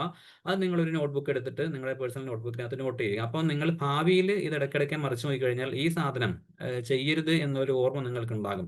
അപ്പോൾ അങ്ങനത്തെ കുറേ ഓഡിറ്റ് ഒബ്ജക്ഷൻസ് കമ്പൈൽ ചെയ്തതാണ് നമ്മുടെ ഇന്നത്തെ ക്ലാസ് എന്ന് പറയുന്നത്. അപ്പോൾ നമ്മൾ ഓഫീസിൽ നിന്നാണ് തുടങ്ങിയത്. ഓഫീസിലെ ഓഡിറ്റ് ഒബ്ജക്ഷൻസ് നമ്മൾക്ക് വരുന്നത് ഓഫീസിലെ പ്രൊസീജിയേഴ്സ് പാലിക്കാത്തത് കൊണ്ടാണ് ഓഡിറ്റ് ഒബ്ജക്ഷൻ നമുക്ക് വരിക. അപ്പോൾ ഈ ഓഫീസ് പ്രൊസീജിയേഴ്സിനെ നമ്മൾ ഓഡിറ്റ് ചെയ്യുന്നതും അല്ലെങ്കിൽ ഓഡിറ്റേഴ്സ് ഓഡിറ്റ് ചെയ്യുന്നതും അവിടുത്തെ രജിസ്റ്ററുകൾ നോക്കിയിട്ടാണ് പ്രധാനമായിട്ടും. അപ്പോൾ ഈ പറയുന്ന ഒരു ഓഫീസിൽ ചെന്ന് കഴിഞ്ഞാൽ ഒരുപാട് രജിസ്റ്റേഴ്സ് ഇതിൻ്റെ മേശപ്പുറത്തുണ്ടാകും, അതുപോലെ തന്നെ അലമാരയിൽ ഉണ്ടാകും. അപ്പോൾ ഇതൊക്കെ എങ്ങനെ നമ്മൾക്ക് തിരിച്ചറിയും ഈ പറയുന്ന ഇതിനകത്ത് ഓഡിറ്റ് എങ്ങനെ, അല്ലെങ്കിൽ ഓഡിറ്റ് ഒബ്ജക്ഷൻ എങ്ങനെ വരും എന്നുള്ളത്? അത് നേരത്തെ പറഞ്ഞ കാര്യം തന്നെ, നമ്മുടെ പഴയ ഫയലുകൾ ഒന്ന് തിരിച്ച് നോക്കിക്കഴിഞ്ഞാൽ, പഴയ ഓഡിറ്റ് ഫയലുകൾ നോക്കിക്കഴിഞ്ഞാൽ നമുക്ക് എന്തൊക്കെ ഓഡിറ്റ് ഒബ്ജക്ഷൻസ് ആണ് അവിടെ വന്നിട്ടുള്ളത് എന്ന് അറിയാൻ സാധിക്കും. അപ്പോൾ അത് നോക്കിയിട്ട് ആ തെറ്റുകൾ നമ്മൾ ഭാവിയിൽ വരുത്താതെ ഇരിക്കുക. അതുപോലെ തന്നെ ഈ ഓഡിറ്റിലേക്ക് എത്തുന്നതിന് മുന്നേ തന്നെ നമ്മൾക്ക് ഡെയിലി അല്ലെങ്കിൽ മന്ത്ലി അല്ലെങ്കിൽ വീക്കിലി ചെയ്യേണ്ട കുറച്ച് കാര്യങ്ങളുണ്ട്. അത് സ്ഥിരമായിട്ട് നമ്മൾ ചെയ്തിട്ട് പോവുകയാണെങ്കിൽ കുറേ കാര്യങ്ങളിൽ നമ്മൾക്ക് ഓഡിറ്റ് ഒഴികെ അതുപോലെയുള്ള കാര്യങ്ങൾ ഒഴിവാക്കാനായിട്ട് സാധിക്കും. അപ്പോൾ ആ രീതിയിൽ ഒരു എംഒ, ഒരു മെഡിക്കൽ ഓഫീസർ ഇൻചാർജ് ഒരു ടൈം ടേബിൾ കീപ്പ് ചെയ്യുന്നത് നല്ലതായിരിക്കും എന്നാണ് തോന്നുന്നത്. അതിനകത്ത് ഡെയിലി ഓഫീസിൽ പോയി കഴിഞ്ഞാൽ നോക്കേണ്ട ഒരു കാര്യം എന്നുള്ളത് അറ്റൻഡൻസ് രജിസ്റ്റർ ആണ്. അറ്റൻഡൻസ് രജിസ്റ്ററിനകത്ത് അവിടെയുള്ള അറ്റൻഡൻസ് രജിസ്റ്റർ എഴുതുമ്പോൾ ഒന്ന് നോക്കേണ്ടത് എന്ന് വെച്ച് കഴിഞ്ഞാൽ അവിടെയുള്ള തസ്തികകളെല്ലാം തന്നെ കൃത്യമായിട്ട്, അത് വേക്കൻ്റ് ആണെങ്കിൽ പോലും അത് കൃത്യമായിട്ട് എഴുതിയിട്ടുണ്ടാകണം എന്നുള്ളതാണ് അറ്റൻഡൻസ് രജിസ്റ്ററിനകത്ത് ഒന്നാമത്തെ കാര്യം. രണ്ടാമത്തെ കാര്യം, എല്ലാ സ്റ്റാഫിൻ്റെയും പെൻ നമ്പറും അവരുടെ പേരിൻ്റെ താഴെയായിട്ട് എഴുതിയിട്ടുണ്ടാകണം. രണ്ടാമത്തേത്, അതായത് തലേ ദിവസത്തെ കോളം അവിടെ ബ്ലാങ്ക് ആയിട്ട് ഉണ്ടാകാനായിട്ട് പാടില്ല. അതായത് ഒന്നുകിൽ അവർ വന്നിട്ടുണ്ടെങ്കിൽ അവർ അറ്റൻഡൻസ് ഒപ്പിട്ടിട്ടുണ്ടാകും, അല്ലെങ്കിൽ അവർ CL അല്ലെങ്കിൽ മറ്റ് ലീവ് ആണെങ്കിൽ അത് മാർക്ക് ചെയ്തിട്ടുണ്ടാകാം, അല്ലെങ്കിൽ വർക്കിംഗ് അറേഞ്ച്മെന്റ് ആണെങ്കിൽ അത് മാർക്ക് ചെയ്തിട്ടുണ്ടാകും. അപ്പോൾ അങ്ങനെ ഓരോ ദിവസവും നമ്മൾ ഓഫീസിൽ ചെല്ലുമ്പോൾ ജസ്റ്റ് ഈ അറ്റൻഡൻസ് രജിസ്റ്റർ ഒന്ന് മറിച്ച് നോക്കുക. അതുകൂടാതെ നമ്മൾ എപ്പോഴൊക്കെയാണോ ഈ അറ്റൻഡൻസ് നോക്കുന്നത് അതിന് ഏറ്റവും താഴെയായിട്ട് ചുരുക്കൊപ്പ് ചാർത്തുകയും വേണം. അതായത് ഓരോ പേജിലെയും ആ ദിവസത്തിന്റെ ഏറ്റവും താഴെയായിട്ട് നമ്മളൊരു ഇനീഷ്യൽ ചെയ്യുകയും കൂടെ വേണം. പിന്നെ അതുപോലെ തന്നെ നമ്മൾ എല്ലാ ദിവസവും നോക്കേണ്ട മറ്റൊന്ന് ആണ് ക്യാഷ് ബുക്ക് എന്നുള്ളത്. ക്യാഷ് ബുക്കിന്റെ ഓഡിറ്റിനെ പറ്റി പിന്നീട് പറയുന്നുണ്ട്. അതുപോലെ തന്നെയാണ് നമ്മുടെ ക്ലർക്കിന്റെ ഓഫീസ് ക്ലർക്ക്, ഇതൊരു PHC ലെവലിൽ മിക്കപ്പോഴും ഒരു ക്ലർക്കാണ് ഉണ്ടാവുക. ആ ക്ലർക്കിന്റെ PR അഥവാ പേഴ്സണൽ രജിസ്റ്റർ എന്നുള്ള കാര്യം, അതിന്റെ കാര്യം നമ്മൾ പറയുന്നുണ്ട്. എനിക്ക് തോന്നുന്നു ഒരു ഡെയിലി നോക്കേണ്ട കാര്യങ്ങളിനകത്ത് പ്രധാനമായിട്ടും വരുന്നത്, ഒരു ഓഫീസിൽ ചെന്ന് കഴിഞ്ഞാൽ ഡെയിലി നോക്കേണ്ട കാര്യങ്ങൾ ഇതൊക്കെ ആയിരിക്കും എന്നാണ് തോന്നുന്നത്. ഇനി ആ ഒരു സ്ഥാപനത്തിൽ നമ്മൾ വീക്ക്ലി ചെയ്യേണ്ട കുറച്ച് കാര്യങ്ങളുണ്ട്. അതിൽ ഒന്നാണ് ഈ ഒരു MO ഇൻചാർജ് ചെയ്യേണ്ട ഒന്നാണ് IDSP മീറ്റിംഗ്. ഈ IDSP മീറ്റിംഗ് എങ്ങനെ കണ്ടക്ട് ചെയ്യാം എന്നുള്ളതും അതിൻ്റെ മോണിറ്ററിങ്ങും ഒക്കെ നമ്മൾ August 13 ഒരു ക്ലാസ് വെച്ചിട്ടുണ്ട്. അപ്പോൾ അതിനകത്തേക്ക് നമ്മൾ കൂടുതൽ പറയാം. പിന്നെ ഈ സ്ഥാപനത്തിലെ ഇൻഫെക്ഷൻ കൺട്രോൾ ചുമതലയുള്ള നഴ്സിന്റെ കൂടെ നമ്മൾ ചെയ്യേണ്ട ഒന്നാണ് വീക്ക്ലി സാനിറ്റേഷൻ റൗണ്ട്സ്. ഈ വീക്ക്ലി സാനിറ്റേഷൻ റൗണ്ട്സ് നടത്തുമ്പോഴാണ്, അതായത് നമ്മുടെ ഗേറ്റ് തൊട്ട് ഏറ്റവും നമ്മുടെ OP എല്ലാം കറങ്ങി ഏറ്റവും പിറകിലുള്ള സ്ഥലം വരെ എത്തി ഒന്ന് ഇവരെ കൂടെ ഇൻസ്പെക്ഷൻ നടത്തുക. അപ്പം നമുക്ക് മനസ്സിലാകും എവിടെയെങ്കിലുമൊക്കെ കണ്ടംനേഷൻ കുറേ കാര്യങ്ങൾ ബാക്കിയുണ്ടോ, എവിടെയെങ്കിലും ലീക്കേജ് ഉണ്ടോ, അല്ലെങ്കിൽ ഈ ബിൽഡിങ്ങിന് അൺഫിറ്റ് ഉണ്ടോ, അല്ലെങ്കിൽ മതിൽ പൊളിഞ്ഞിട്ടുണ്ടോ തുടങ്ങിയ കാര്യങ്ങളൊക്കെ നമ്മൾ മനസ്സിലാവുന്നത് ഈ വീക്ക്ലി സാനിറ്റേഷൻ റൗണ്ട്സിലാണ്. അപ്പോൾ അതൊക്കെ നമ്മൾ ഈ പറയുന്ന വീക്ക്ലി സാനിറ്റേഷൻ റൗണ്ട്സിന്റെ ഒരു രജിസ്റ്ററിൽ അത് ഇൻഫെക്ഷൻ കൺട്രോൾ നഴ്സാണ് സൂക്ഷിക്കേണ്ടത്. അതിൽ സൂക്ഷിക്കുകയും അവരത് കൃത്യമായിട്ട് പിന്നെ നോട്ട് ചെയ്യുകയും അടുത്ത ആഴ്ച ഇതേ റൗണ്ട്സ് നടത്തുന്നതിന് മുന്നേ ആയിട്ട് പരമാവധി കാര്യങ്ങൾ റെക്ടിഫൈ ചെയ്യാൻ പറ്റുന്നത്. ചില കാര്യങ്ങളത് നമുക്ക് നമ്മുടേതായുള്ള രീതിയിൽ ചെയ്യാൻ പറ്റില്ല, LHD കത്ത് കൊടുക്കേണ്ടി വരും, അല്ലെങ്കിൽ DMOയിലേക്ക് എഴുതേണ്ടി വരും. അപ്പോൾ അങ്ങനെയുള്ള കാര്യങ്ങളിലും നമുക്ക് ഒരു എന്താണ്, നമ്മൾക്കിപ്പോൾ സപ്പോസ് ഇപ്പം ഞാൻ പറയുകയാണെങ്കിൽ, ഇപ്പം നമുക്കറിയാം കുറച്ച് കുറേ സ്ഥാപനങ്ങളിലെ ആശുപത്രികളിലെ ബിൽഡിങ്ങുകൾ പൊളിഞ്ഞു വീഴുന്നതായിട്ടൊക്കെ നമ്മൾ വാർത്തകളിൽ കണ്ടു. അപ്പോൾ അവിടെ നമ്മളൊരു ഇൻസ്പെക്ഷൻ നടത്തുകയാണെങ്കിൽ, ഓഡിറ്റ് പോലെയുള്ള ഒരു ഇൻസ്പെക്ഷൻ അവിടെ നടത്തുകയാണെങ്കിൽ ഹയർ അതോറിറ്റീസ് നോക്കുന്ന ഒന്ന് ഈ പറയുന്ന സാനിറ്റേഷൻ റൗണ്ട്സ് ഒക്കെ കൃത്യമായിട്ട് നടക്കുന്നു. ഫയർ ആൻഡ് സേഫ്റ്റി അല്ലെങ്കിൽ ഹോസ്പിറ്റൽ സേഫ്റ്റി ഓഡിറ്റ് നടത്തിയിട്ടുണ്ടോ എന്നുള്ളത് ഒരു കാര്യം, പക്ഷേ വീക്ക്ലി സാനിറ്റേഷൻ റൗണ്ട്സ് പോലെയുള്ള റൗണ്ട്സുകൾ കൃത്യമായിട്ട് ചെയ്യുന്നുണ്ടോ എന്നുള്ളത് ഒരു കാര്യം തന്നെയായിരിക്കും കൃത്യമായിട്ട് നോക്കുന്നത്. അപ്പോൾ അതിനൊരു രജിസ്റ്റർ വെക്കുകയും അത് നമ്മൾ കൃത്യമായിട്ട് അതിനകത്ത് അവർ ഈ പറയുന്ന ഇൻഫെക്ഷൻ കൺട്രോൾ നഴ്സ് കൃത്യമായിട്ട് എഴുതി വെക്കുകയും അതുപോലെ തന്നെ അതിൻ്റെ കാര്യം അടുത്ത ആഴ്ചയാകുമ്പോഴത്തേക്ക് റെക്ടിഫൈ ചെയ്യാൻ വേണ്ടി ശ്രമിക്കുകയും ചെയ്യുക എന്നുള്ളത് വളരെ ഇമ്പോർട്ടൻ്റ് ആണ്. അപ്പോൾ ഈ നടക്കുന്നതിൻ്റെ കൂട്ടത്തിൽ തന്നെ നമുക്ക് കയറാൻ പറ്റുന്ന ഒരു സ്ഥലമാണ് നമ്മുടെ ILR വെക്കുന്ന റൂമിനകത്ത്. അപ്പോൾ ILR റൂമിനകത്ത് പോയി കഴിഞ്ഞാൽ അവിടെ ടെമ്പറേച്ചർ ചാർജ് ഉണ്ടാകും. അതിനകത്തൊന്ന് ഇനീഷ്യലി ചെയ്യുക. അത് വീക്ക്ലി വൺസ് എങ്കിലും നമ്മൾ ചെയ്തിട്ടുണ്ടാവണം. കാരണം നമ്മുടെ എന്താണ് ഇതിനകത്തും ഈ പറയുന്ന ടെമ്പറേച്ചർ മെയിൻറ്റെയിൻ ചെയ്തിട്ടില്ലെങ്കിൽ ഇപ്പോൾ യുവിൻ അല്ലെങ്കിൽ അത് നമ്മുടെ SMS വരുന്ന സംവിധാനമൊക്കെ ഉണ്ട്. എന്നിരുന്നാൽ തന്നെയും ILR ടെമ്പറേച്ചർ ചാർട്ടിനകത്ത് നമ്മുടെ സൈൻ നിർബന്ധമായിട്ട് ഉണ്ടായിരിക്കണം. അതുപോലെ തന്നെ ആ പോകുന്ന വഴിക്ക് നമ്മളൊന്ന് ഫാർമസിയിലും കൂടെ കയറുക. ഫാർമസിയിൽ കൃത്യമായിട്ട് DDMS അപ്ഡേഷൻ ഒക്കെ ചെയ്യുന്നില്ലേ എന്നുള്ളത് നോക്കുക. അതുപോലെ തന്നെ നമ്മൾ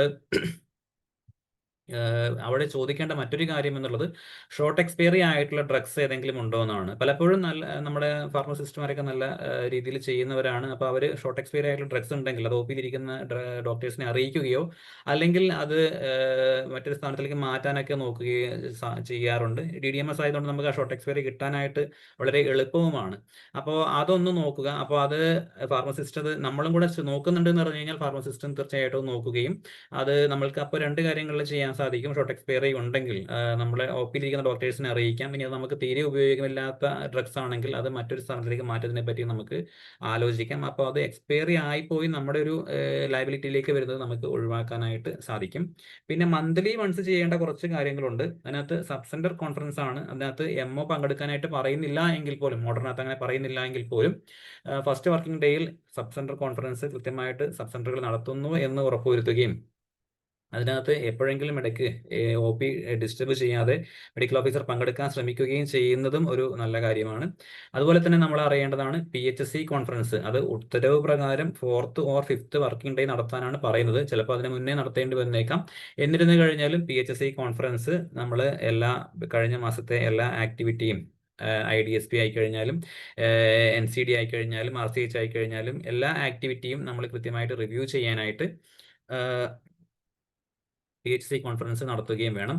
പിന്നെ ഈ സബ് സെന്റേഴ്സിൽ നമ്മൾ മന്ത്ലി വൺസെങ്കിലും ഒന്ന് വിസിറ്റ് ചെയ്യാനായിട്ട് നോക്കേണ്ടതുമാണ്. അവിടെയുള്ള രജിസ്ട്രേഴ്സും കാര്യങ്ങളും നമ്മളൊന്ന് റിവ്യൂ ചെയ്യണം.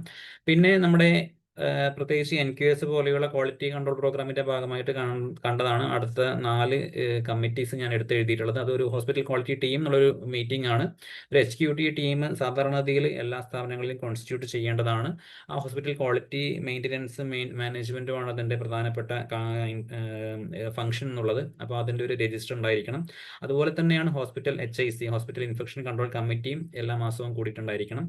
പിന്നെ AMR പ്രോഗ്രാമിൻ്റെ ഭാഗമായിട്ടൊക്കെയാണ് നമ്മൾ ഇപ്പോൾ പ്രിസ്ക്രിപ്ഷൻ ഓഡിറ്റ് നടത്തുന്നത്. അത് കൃത്യമായിട്ട് മന്ത്ലി ചെയ്യേണ്ട ഒരു കാര്യമാണ്. പിന്നെ നമ്മുടെ സ്ഥാപനത്തിൽ ഒരു ഗ്രീവൻസ് റിഡ്രസൽ കമ്മിറ്റി ഉണ്ടായിരിക്കണം.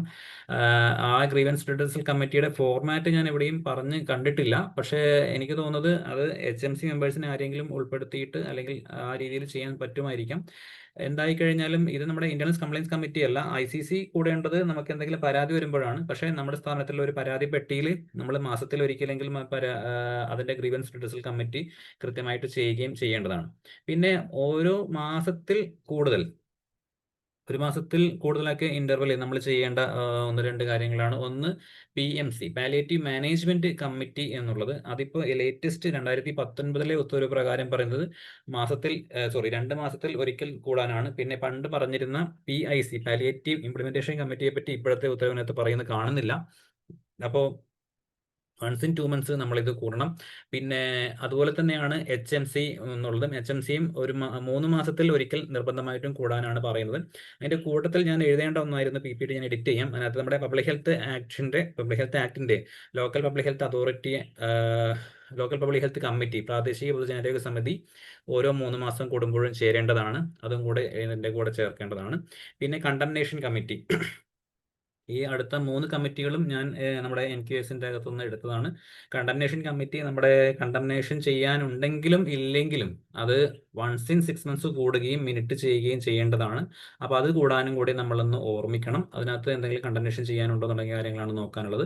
പിന്നെ ഡിസാസ്റ്റർ മാനേജ്മെന്റ് കമ്മിറ്റിയും ഡ്രഗ് ആൻഡ് തെറാപ്യൂട്ടിക് കമ്മിറ്റിയെ പറ്റിയും നമ്മുടെ NQSനകത്ത് പറയുന്നത് കമ്മിറ്റിയുടെ ഫോർമേഷൻ അല്ലെങ്കിൽ അതിന്റെ കാര്യങ്ങൾ എനിക്ക് കിട്ടിയിട്ടില്ല. പക്ഷെ അതും ക്വാർട്ടർലി കൂടേണ്ടതാണെന്നാണ് പറയുന്നത്. അപ്പോൾ അതുപോലെ തന്നെയാണ് നമ്മൾ മാർച്ച് മാസം ആകുമ്പോഴേക്കും നമ്മൾ MO ഇൻചാർജ് ശ്രദ്ധിക്കേണ്ട ഒന്ന് ഉണ്ട്. അത് physical verification of all stock ആണ്. അതായത് ആരൊക്കെയാണോ സബ് സ്റ്റോക്ക്, ഇപ്പം നഴ്സിംഗ് ഓഫീസറിന്റെ കയ്യിൽ കുറെ സബ് സ്റ്റോക്ക് ആയിട്ട് ഇഷ്യൂ ചെയ്തിട്ടുണ്ടാകും.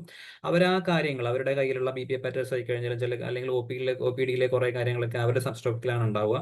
അപ്പോൾ അവർ ആ സബ് സ്റ്റോക്കിനകത്ത് എന്തൊക്കെയാണോ ഉള്ളത് എന്ന് അവർ വെരിഫൈ ചെയ്യുകയും ഈ പറയുന്ന സ്റ്റോക്ക് രജിസ്റ്ററിന്റെ ഏറ്റവും അവസാനമായിട്ട് അവര് ആ ഫിസിക്കലി ആ സ്റ്റോക്കെല്ലാം വെരിഫൈ ചെയ്തു എന്ന് എഴുതി ചേർക്കുകയും അതിന്റെ താഴെ ഒന്ന് MO ഇനീഷ്യലി ചെയ്യുകയും ചെയ്യേണ്ടതാണ്. അതുപോലെ തന്നെ മെയിൻ സ്റ്റോക്ക് സൂക്ഷിക്കുന്നത് നമ്മുടെ ഫാർമസിസ്റ്റിന്റെ സ്റ്റോക്ക് രജിസ്റ്ററിന്റെയും ഏറ്റവും അവസാനമായിട്ടും അവരുടെ ആ സ്റ്റോക്ക് ബുക്കിനകത്തുള്ള കാര്യങ്ങളൊക്കെ ഫിസിക്കലി വെരിഫൈ ചെയ്തിട്ട് ആ ഓൾ സ്റ്റോക്ക് ഫിസിക്കലി വെരിഫൈഡ് എന്ന് എഴുതി ചേർത്ത് ഇനീഷ്യൽ ചെയ്യേണ്ടതാണ്. ആ കാര്യം കൂടി ഒന്ന് കൃത്യമായിട്ട് ശ്രദ്ധിക്കുക. കാരണം മാർച്ച് മാസത്തിൽ ഇത് ഫിസിക്കലി വെരിഫൈ ചെയ്യാതെ ഇങ്ങനെ നീണ്ടു പോയി കഴിഞ്ഞാൽ നമ്മൾക്ക് കുറെ കഴിയുമ്പോൾ ചിലപ്പോൾ എന്തെങ്കിലും മിസ്സായി കഴിഞ്ഞാൽ അത് നമുക്ക് കണ്ടുപിടിക്കാനായിട്ട് ഒരു ബുദ്ധിമുട്ടുണ്ടാകും. അപ്പോൾ ആ മാർച്ച് മാസത്തിൽ ആരാണോ അത് ചെയ്യേണ്ടിയിരുന്നത് അയാളുടെ കൂടി ലയബിലിറ്റി ആയിട്ട് മാറും. അപ്പോൾ മാർച്ച് മാസത്തിൽ ആരുടെ കയ്യിലൊക്കെ സ്റ്റോക്ക് ബുക്കുകൾ ഉണ്ടോ അവരെല്ലാം അത് ഫിസിക്കലി വെരിഫൈ ചെയ്തു എന്നുള്ള കാര്യം നിർബന്ധമായിട്ടും ഉറപ്പുവരുത്തേണ്ടതാണ്. പിന്നെ പാലിയേറ്റീവിൽ ഞാൻ നേരത്തെ 2 months കൂടുമ്പോൾ പാലിയേറ്റീവ് മാനേജ്മെന്റ് കമ്മിറ്റി കൂടുന്ന കാര്യം പറഞ്ഞു. അതുപോലെ തന്നെ പാലിയേറ്റീവ് വെഹിക്കിളിന്റെ കൊട്ടേഷൻ ഇപ്പോഴത്തെ പാലിയേറ്റീവ് ഓർഡറിനകത്ത് പറയുന്നത്, പണ്ടത്തെ പാലിയേറ്റീവ് ഓർഡറിനകത്ത് 6 മാസം കൂടുമ്പോൾ വിളിക്കാനാണെങ്കിൽ ഇപ്പോഴത്തെ പാലിയേറ്റീവ് ഗൈഡ് ലൈനകത്ത് പറയുന്നത് ഒരു തവണ അംഗീകരിച്ച പാലിയേറ്റീവ് വെഹിക്കിളിന്റെ കൊട്ടേഷന്റെ കാലാവധി 1 വർഷം ആയിരിക്കും എന്നുള്ളതാണ്. അതുകൊണ്ട് തന്നെ അത് മാർച്ച് മാസത്തിൽ തന്നെ വിളിക്കണമെന്നും, അതായത് അടുത്ത ഇത് ആരംഭിക്കുന്നതിന് മുന്നേ വിളിക്കണമെന്ന് കൂടി ഇതിനകത്ത് പറയുന്നുണ്ട്. അപ്പോൾ മാർച്ച് മാസത്തിൽ തന്നെ നമ്മൾ ഈ പറയുന്ന പാലിയേറ്റീവ് വെഹിക്കിളിന്റെ കൊട്ടേഷൻ വിളിക്കാനായിട്ടും ഒന്ന് ശ്രദ്ധിക്കുക. അല്ലെങ്കിൽ തുടർച്ചയായിട്ട് ഒരാൾക്ക് കൊടുത്തു എന്നുള്ള രീതിയിലുള്ള ഒരു ഓഡിറ്റ് ഒബ്ജക്ഷൻ, ഒരുപക്ഷെ ഫൈനാൻഷ്യൽ എബിലിറ്റി വന്നില്ല എങ്കിൽ പോലും ആ ഒരു ഓഡിറ്റ് ഒബ്ജക്ഷൻ ഉണ്ടാകാൻ ഒരു സാധ്യതയുണ്ട്. പിന്നെ നമ്മുടെ സ്ഥാപനത്തിൽ ഒരു PHC ലെവലിലൊക്കെ നമ്മൾ നിയമിക്കാൻ സാധ്യതയുള്ളത് അവിടുത്തെ HMC മുഖേനയൊക്കെയുള്ള സ്റ്റാഫാണ്. ആ HMC മുഖേനയുള്ള സ്റ്റാഫിനെ കോൺട്രാക്ട് അപ്പോയിന്റ്മെന്റിന്റെ കാര്യം പറയുകയാണെങ്കിൽ ഏത് കോൺട്രാക്ട് അപ്പോയിന്റ്മെന്റ് ആണെങ്കിലും ഒന്ന് നമ്മൾ ഒരു കോൺട്രാക്ട് സൈൻ ചെയ്തിട്ട് മാത്രമേ അവരെ അപ്പോയിന്റ് ചെയ്യാവൂ. അത് 200 രൂപയുടെ സ്റ്റാമ്പ് പേപ്പറാണ് ഇപ്പോൾ പറയുന്നത്. ആ 200 രൂപയുടെ സ്റ്റാമ്പ് പേപ്പറിനകത്ത് അവരുടെ കോൺട്രാക്ട് കാലാവധി എത്രയാണ് എന്ന് പറയുകയും വേണം. അത് ഇപ്പോൾ പറയുന്നത് പരമാവധി 179 ദിവസം, അതായത് 6 മാസത്തിന് ഒരു ദിവസം കുറവായിട്ട് ഉള്ള ഒരു കോൺട്രാക്ട് ആണ് അവരുമായിട്ട് എഴുതേണ്ടത്. അപ്പോൾ ശരിക്കും പറഞ്ഞു കഴിഞ്ഞാൽ ഓരോ 6 monthsലും ഒരു 1 day ഗ്യാപ്പ് ഇട്ടിട്ട് അവരെ റിന്യൂ ചെയ്യേണ്ടതാണ് യഥാർത്ഥത്തിൽ. പക്ഷെ പലയിടത്തും അത് നടക്കുന്നില്ല.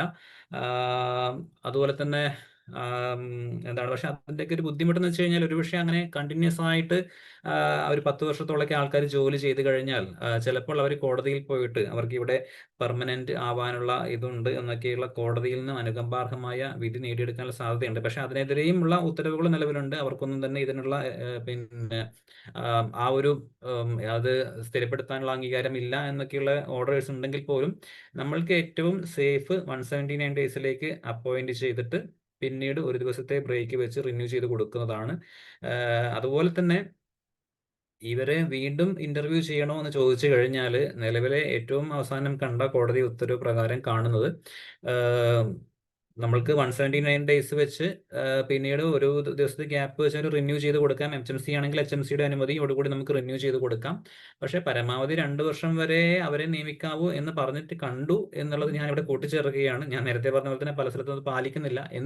എന്തായി കഴിഞ്ഞാലും അവരെ കുറെ മാസങ്ങളോ അല്ലെങ്കിൽ വർഷങ്ങളോ നിങ്ങൾ നിയമിക്കുന്നുണ്ടെങ്കിൽ പോലും അവരുടെ കോൺട്രാക്ട് അറ്റ്ലീസ്റ്റ് ഈ മാർച്ച് മാസത്തിലെങ്കിലും ഒരു ദിവസത്തെ ഗ്യാപ്പ് കൊടുത്ത് റിന്യൂ ചെയ്യുന്നുണ്ട്. NHM ഒക്കെ ചെയ്യുന്ന പോലെ തന്നെ ഒരു ദിവസത്തെയെങ്കിലും ഗ്യാപ്പ് കൊടുത്ത് കോൺട്രാക്ട് റിന്യൂ ചെയ്യുന്നുണ്ട് എന്നുള്ളത് ഒന്ന് ഉറപ്പാക്കുക.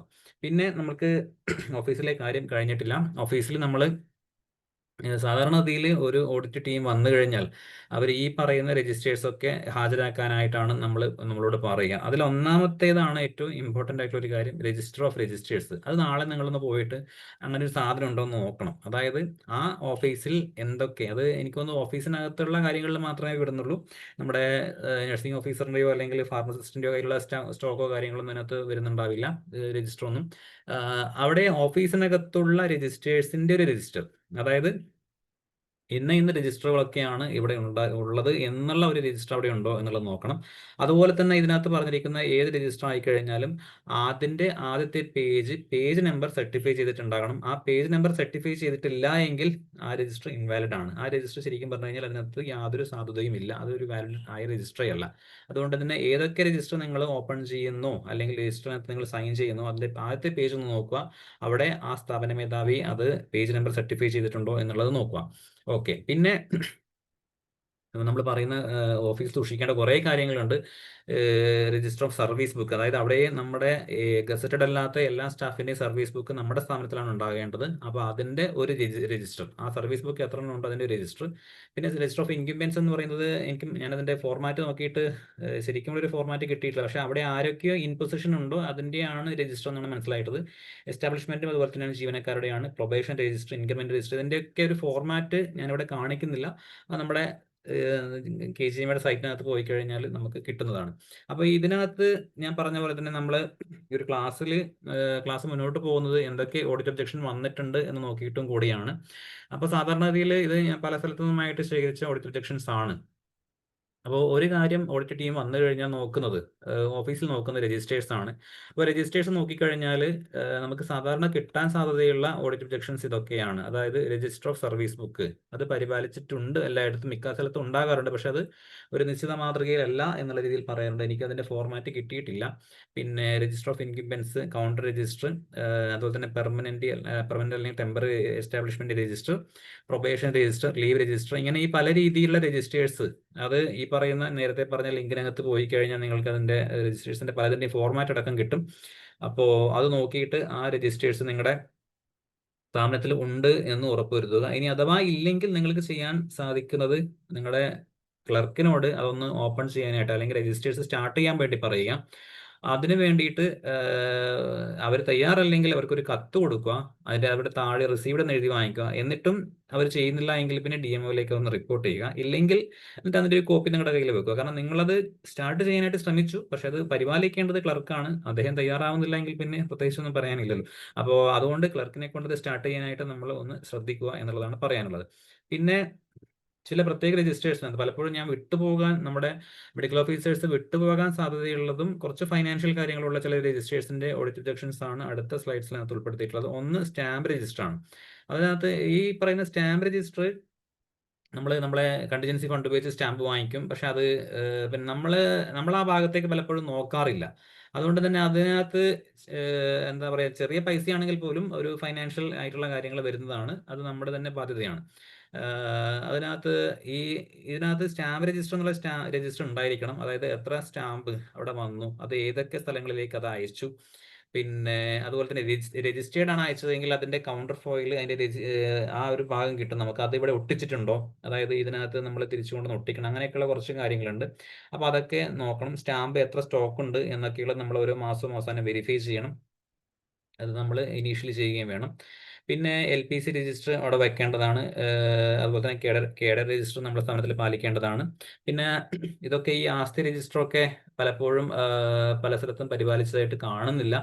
പിന്നെ PF അഡ്വാൻസ് കൊടുക്കുന്ന ഇതിന് വേണ്ടിയിട്ടും ഒരു രജിസ്റ്റർ നമ്മളെ അവിടെ പാലിക്കേണ്ടതുണ്ട്. ഫർണിച്ചർ രജിസ്റ്റർ പലപ്പോഴും പല സ്ഥാപനങ്ങളിൽ ഉണ്ടാകാറില്ല, അത് പാലിക്കേണ്ടതാണെന്ന് പ്രത്യേക ഉത്തരവുണ്ട്. ഫാമിലി ബെനിഫിറ്റ് സ്കീം ആയി കഴിഞ്ഞാലും ഇൻക്രിമെന്റ് ആയി കഴിഞ്ഞാലും അതൊക്കെ നമ്മുടെ സ്ഥാപനത്തിൽ പാലിക്കേണ്ടതാണ്. അതിന്റെ കാര്യങ്ങളിലേക്ക് കൂടുതൽ പോകുന്നില്ല. പിന്നെ എല്ലാ സ്ഥാപനങ്ങളിലും നിർബന്ധമായിട്ടും അതൊക്കെ ഒരു പ്രശ്നം വരുമ്പോഴാണ് കൂടുതലായിട്ടും നമ്മൾ എടുത്തു കാണിക്കുക ഉണ്ടാകേണ്ട ഒരു കാര്യമാണ് മൂവ്മെന്റ് രജിസ്റ്റർ എന്നുള്ളത്. അത് നമ്മുടെ ഓഫീസ് സ്റ്റാഫിന്റെ മൂവ്മെന്റ് ആണ് അതിനകത്ത് കൂടുതലായിട്ട് നമ്മൾ രേഖപ്പെടുത്തേണ്ടത്. അതായത് OA പോകുമ്പോൾ അല്ലെങ്കിൽ ക്ലർക്ക് എവിടെയെങ്കിലും പോകുമ്പോൾ എങ്ങോട്ട് പോയി എന്നുള്ളത് കൃത്യമായിട്ട് അതിനകത്ത് രേഖപ്പെടുത്താനുള്ള കോളങ്ങൾ ഉണ്ടാകണം. അത് MO ഇടയ്ക്ക് ഒന്ന് ഇനീഷ്യൽ ചെയ്യുകയും വേണം. അതുപോലെ തന്നെ ക്ലർക്കിന്റെ കാര്യത്തിനകത്ത് ഞാൻ നേരത്തെ പറഞ്ഞു, നമ്മൾ ഡെയിലി നോക്കേണ്ട ഒരു കാര്യമാണ് ഈ PR അഥവാ പേഴ്സണൽ രജിസ്റ്റർ എന്നുള്ളത്. അതിനകത്ത് ഈ PR നോക്കുക എന്ന് പറഞ്ഞു കഴിഞ്ഞാൽ ആ പേഷ്യന്റിന്റെ സോറി ആ ക്ലർക്കിന്റെ അവർ ചെയ്യുന്ന വർക്ക് എല്ലാം വരേണ്ടത് അവരുടെ പേഴ്സണൽ രജിസ്റ്റർ എന്ന് പറയുന്ന PR-ലാണ്. അതിന് മുന്നേ തന്നെ ഡിസ്ട്രിബ്യൂഷൻ രജിസ്റ്റർ എന്നുള്ളതുണ്ട്. അതായത് നമ്മുടെ സ്ഥാപനത്തിനകത്ത് വന്നിട്ടുള്ള എല്ലാ കമ്മ്യൂണിക്കേഷൻ, അത് മെയിൽ ആയിക്കോട്ടെ, പോസ്റ്റൽ ആയിക്കോട്ടെ, അല്ലെങ്കിൽ ചിലപ്പോൾ ഒരു ഫോൺ സന്ദേശം ആയിക്കോട്ടെ, അതൊക്കെ നമ്മൾ എഴുതി വെക്കേണ്ട ഒരു രജിസ്റ്ററാണ് നമ്മുടെ ഡിസ്ട്രിബ്യൂഷൻ രജിസ്റ്റർ എന്നുള്ളത്. യഥാർത്ഥത്തിൽ ഈ ഡിസ്ട്രിബ്യൂഷൻ രജിസ്റ്റർ ഉപകാരപ്പെടുന്നത് വളരെയധികം സെക്ഷൻസും ക്ലർക്കുമാരും ഉള്ള സ്ഥാപനത്തിലേക്കാണ്. അതായത് സ്ഥാപനത്തിലേക്ക് ആദ്യം വരുന്ന സാധനം എഴുതി ചേർക്കുന്നത് ഇതിനകത്തേക്കാണ്. അപ്പൊ അതിനുശേഷം അത് ഏത് സെക്ഷനിലേക്ക് പോയി അല്ലെങ്കിൽ എങ്ങോട്ടേക്ക് പോയി തുടങ്ങിയ കാര്യങ്ങളാണ് അത് അടുത്ത കോളത്തിൽ എഴുതാനുള്ളത്. നമ്മുടെ PH പോലെയുള്ള സ്ഥാപനങ്ങളിലാണെങ്കിൽ ഈ ഡിസ്ട്രിബ്യൂഷൻ രജിസ്റ്റർ പരിപാലിക്കേണ്ടതും പേഴ്സണൽ രജിസ്റ്റർ PR പരിപാലിക്കേണ്ടതും നമ്മുടെ ക്ലർക്ക് തന്നെയായിരിക്കും.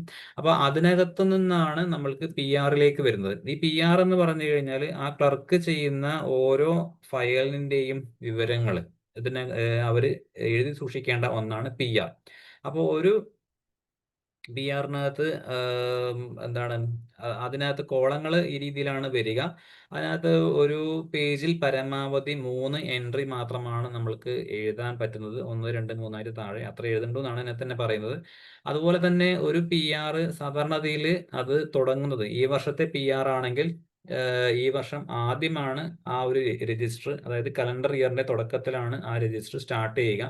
അതിൽ തന്നെ ആദ്യത്തെ കുറച്ച് പേജുകൾ നമ്മൾ ബ്ലാങ്ക് ആയിട്ട് വിടണം. അതെന്താണെന്ന് വെച്ച് കഴിഞ്ഞാൽ കഴിഞ്ഞ ഇതിനകത്ത് എന്തെങ്കിലും ബാക്കി ഉണ്ടെങ്കിൽ ചേർക്കാനൊക്കെ ആയിട്ട് കുറച്ച് പേജ് പെൻഡിങ് ആയിട്ട് വിട്ടിട്ട് കുറച്ച് കഴിഞ്ഞിട്ടാണ് അത് ആ PR ഈ വർഷത്തേത് സ്റ്റാർട്ട് ചെയ്യുക. പിന്നെ ഈ വർഷം തീരുന്നത് വരെയും നമ്മൾ ഈ PR ബുക്കാണ് ഉപയോഗിക്കേണ്ടത്. ഇനി അഥവാ ഈ ബുക്ക് തീരുകയാണെങ്കിൽ അടുത്ത ബുക്ക് സ്റ്റാർട്ട് ചെയ്യാം. പക്ഷെ അതിന്റെ അടുത്ത വർഷം നമ്മൾ വീണ്ടും പുതിയൊരു PR ബുക്കാണ്, പേഴ്സണൽ രജിസ്റ്റർ ബുക്കാണ് നമ്മൾ ചെയ്യേണ്ടത്. അപ്പോൾ ശരിക്കും പറഞ്ഞു കഴിഞ്ഞാൽ ഒരു ക്ലർക്ക് വളരെയധികം ജോലി ഭാരം ഉണ്ടെന്ന് പറയുന്നുണ്ടെങ്കിൽ അതിന് ആദ്യം നോക്കേണ്ടത് അദ്ദേഹത്തിന്റെ PR ആണ്. അപ്പോൾ PR എന്തായാലും സൂക്ഷിക്കണം. ഈ ഓഫീസ് വന്നു എങ്കിൽ പോലും PR സൂക്ഷിക്കേണ്ടതില്ല എന്നുള്ളതിലേക്ക് വന്നിട്ടില്ല എന്നുള്ളതാണ് റീസെന്റ് ആയിട്ട് കാണുന്ന ഉത്തരവുകൾ മനസ്സിലാക്കുന്നത്.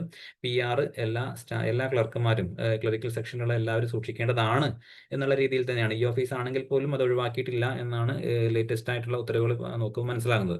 ഒരു PR-ന്റെ കാര്യം ഇങ്ങനെയാണ് ഏകദേശം ഉണ്ടാവുക. ആദ്യം അതിന്റെ ഒരു കറന്റ് നമ്പർ എന്നുള്ളത് ഉണ്ടാകും, പിന്നെ അതിന്റെ ടൈറ്റിൽ എന്തുള്ളത്, പിന്നെ അത് എപ്പോഴാണ് സബ്മിറ്റ് ചെയ്തത്, പിന്നെ അത് എന്തിലേക്ക് മാറ്റി വെച്ചു, അവസാനം ഇത് എങ്ങനെ ക്ലോസ് ചെയ്തു എന്നൊക്കെയുള്ള കാര്യങ്ങൾ. അതായത് ഇവിടെ ഒരു റണ്ണിങ് ആയിട്ട്, അതായത് ഒരു സൈഡിൽ നിന്ന് എഴുതി തുടങ്ങി കഴിഞ്ഞാൽ അതിന്റെ അവസാനം വരെ ആ ഒരു 2 പേജും ഒരുമിച്ച് ഉപയോഗിക്കുന്ന രീതിയിലുള്ള ഒരു എഴുത്താണ് അതിനകത്ത് ഉണ്ടാവുക. അപ്പൊ അത് കൃത്യമായിട്ട് നിങ്ങൾ ഇടയ്ക്ക് ഒന്ന് നോക്കുകയും ചെയ്യേണ്ടതാണ്. കാരണം ഞാൻ നേരത്തെ പറഞ്ഞ പോലെ തന്നെ ഒരു ക്ലർക്കിന്റെ ജോലിഭാരം നോക്കുന്നത് അതുവഴിയാണ്. അതുപോലെ തന്നെ നമ്മുടെ ഓഫീസ് പ്രൊസീജിയർ നമ്മൾക്ക് കറക്റ്റായിട്ട് ഫോളോ അപ്പ് ചെയ്യണമെങ്കിൽ, ഒന്ന് കൃത്യമായിട്ട് ഫോളോ അപ്പ് എടുക്കണമെങ്കിൽ അത് ഡിസ്ട്രിബ്യൂഷൻ രജിസ്റ്ററും അതുപോലെ തന്നെ PR-ഉമാണ് നമുക്ക് അതിന് വേണ്ടിയിട്ട് ഉപയോഗിക്കേണ്ടത്.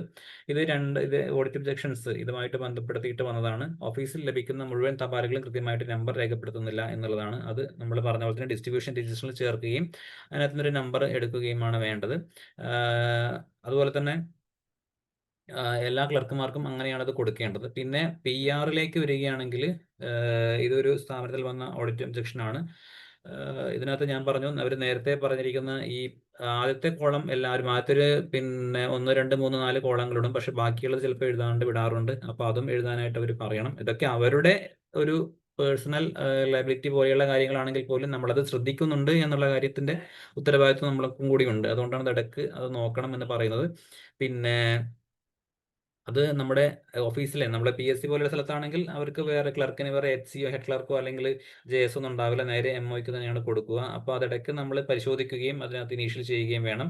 അപ്പോൾ അത് ചെക്ക് ചെയ്തിട്ട് അതിനകത്ത് ഇൻകംപ്ലീറ്റ് ആണെങ്കിൽ ഇൻകംപ്ലീറ്റ് ആണെന്ന് തന്നെ നമ്മൾ ചിലപ്പോൾ എഴുതി വെക്കേണ്ടി വരും. അപ്പോൾ ആ രീതിയിൽ തന്നെ അത് കൃത്യമായിട്ട് റിമാർക്സ് അതിനകത്ത് നമ്മൾ ചേർക്കുകയും വേണം എന്നുള്ളതാണ് ഇതുമായിട്ട് ബന്ധപ്പെടുത്തിയിട്ട് പറയാനുള്ളത്.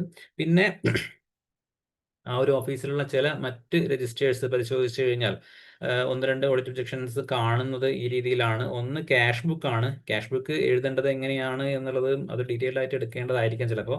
ബേസിക്കലി പറയുകയാണെങ്കിൽ ഒരു ക്യാഷ് ബുക്ക് എന്നുള്ളത് നമ്മളെ PR പറഞ്ഞ പോലെ തന്നെ ഒരു രണ്ട് പേജും ഒരുമിച്ചിട്ടാണ് അതിനെ ഉപയോഗപ്പെടുത്തുക.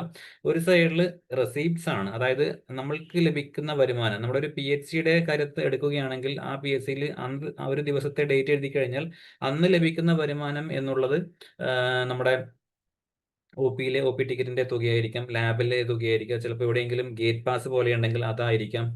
അങ്ങനെയുള്ള കാര്യങ്ങളാണ് റെസീപ്റ്റ് അഥവാ വരുമാനം എന്നുള്ള രീതിയിൽ വരുന്നത്. അടുത്ത പേജിനകത്ത് അതേ ഇതിന്റെ കൗണ്ടർ പാർട്ടായിട്ടുള്ള ഇപ്പുറത്തെ പേജിൽ വരുന്നത് അതിന്റെ പേയ്മെന്റ്സ് ആണ്. അതായത് നമ്മൾക്ക് നമ്മുടെ ബാങ്ക് ബാലൻസും അല്ലെങ്കിൽ നമ്മുടെ HMCയിലെ ക്യാഷും ഒക്കെ ഉപയോഗിച്ചുകൊണ്ട് നമ്മൾ എന്തൊക്കെ പേയ്മെന്റ്സ് ആ ദിവസം നടത്തി എന്നുള്ളത് അതാണ് അടുത്ത അതിന്റെ അടുത്ത പേജിലേക്ക്, അതായത് ഒരേ രണ്ട് പേജും ഒരുമിച്ച് ഉപയോഗിക്കുമ്പോൾ ഒരു സൈഡിൽ റിസീപ്റ്റ്സും മറ്റേ സൈഡിൽ പേയ്മെന്റ്സും ആണ് നമ്മൾ എഴുതേണ്ടത്.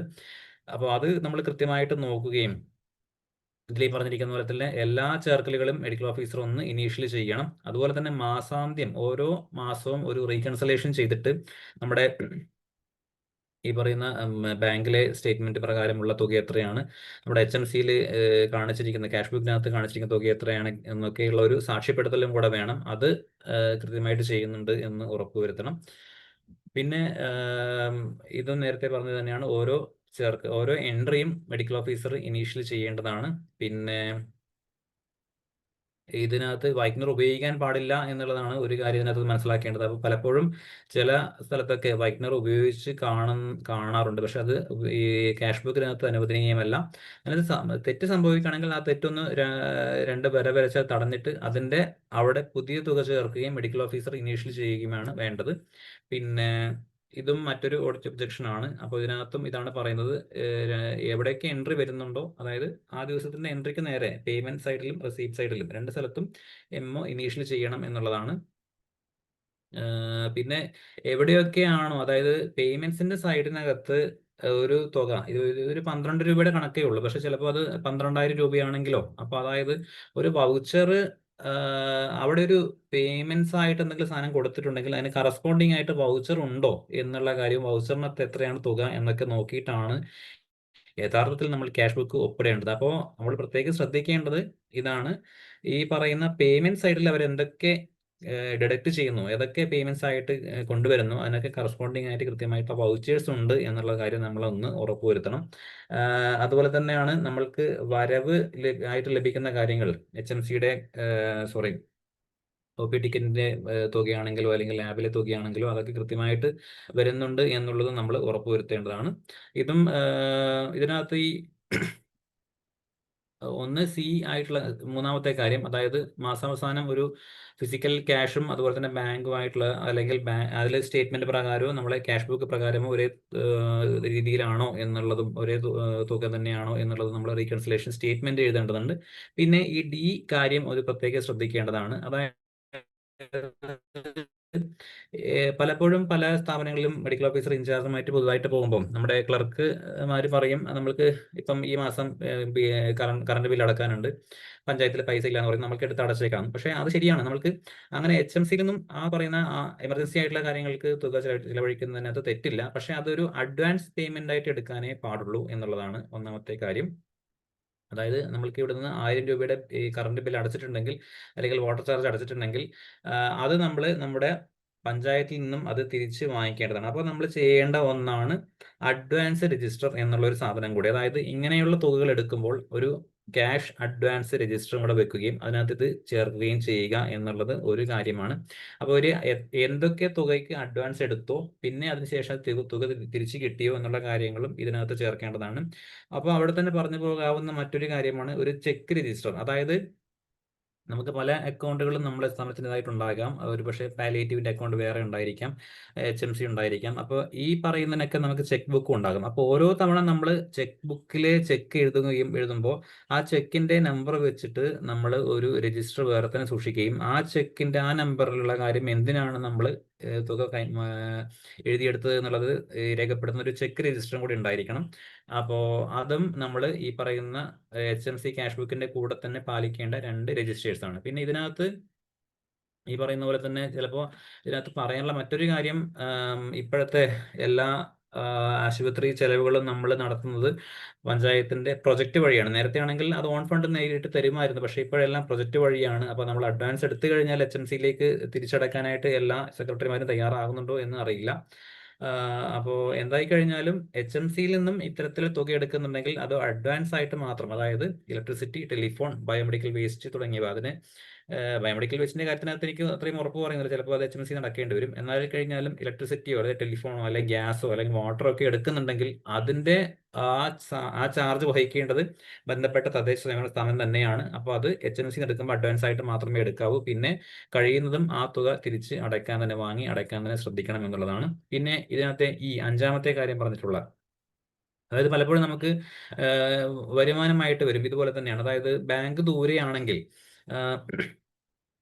ആ കാര്യം പറയുകയാണെങ്കിൽ ശരിക്കും പറഞ്ഞു കഴിഞ്ഞാൽ നമ്മുടെ കയ്യിൽ വരുന്ന ഓരോ HMC തുകയും അതാത് ദിവസം തന്നെ അല്ലെങ്കിൽ അതിന്റെ പിറ്റേ ദിവസം തന്നെ നമ്മൾ നമ്മുടെ ബാങ്കിൽ അടയ്ക്കേണ്ടതാണ് എന്നുള്ളതാണ് നിലവിൽ പറയുന്ന ഉത്തരവുകൾ. അഥവാ പൈസ ഉണ്ടെങ്കിൽ അത് നമ്മുടെ ക്യാഷ് ചെസ്റ്റിനകത്ത് സൂക്ഷിക്കുകയും അത് പിറ്റേ ദിവസം തന്നെ അടക്കുകയും വേണം.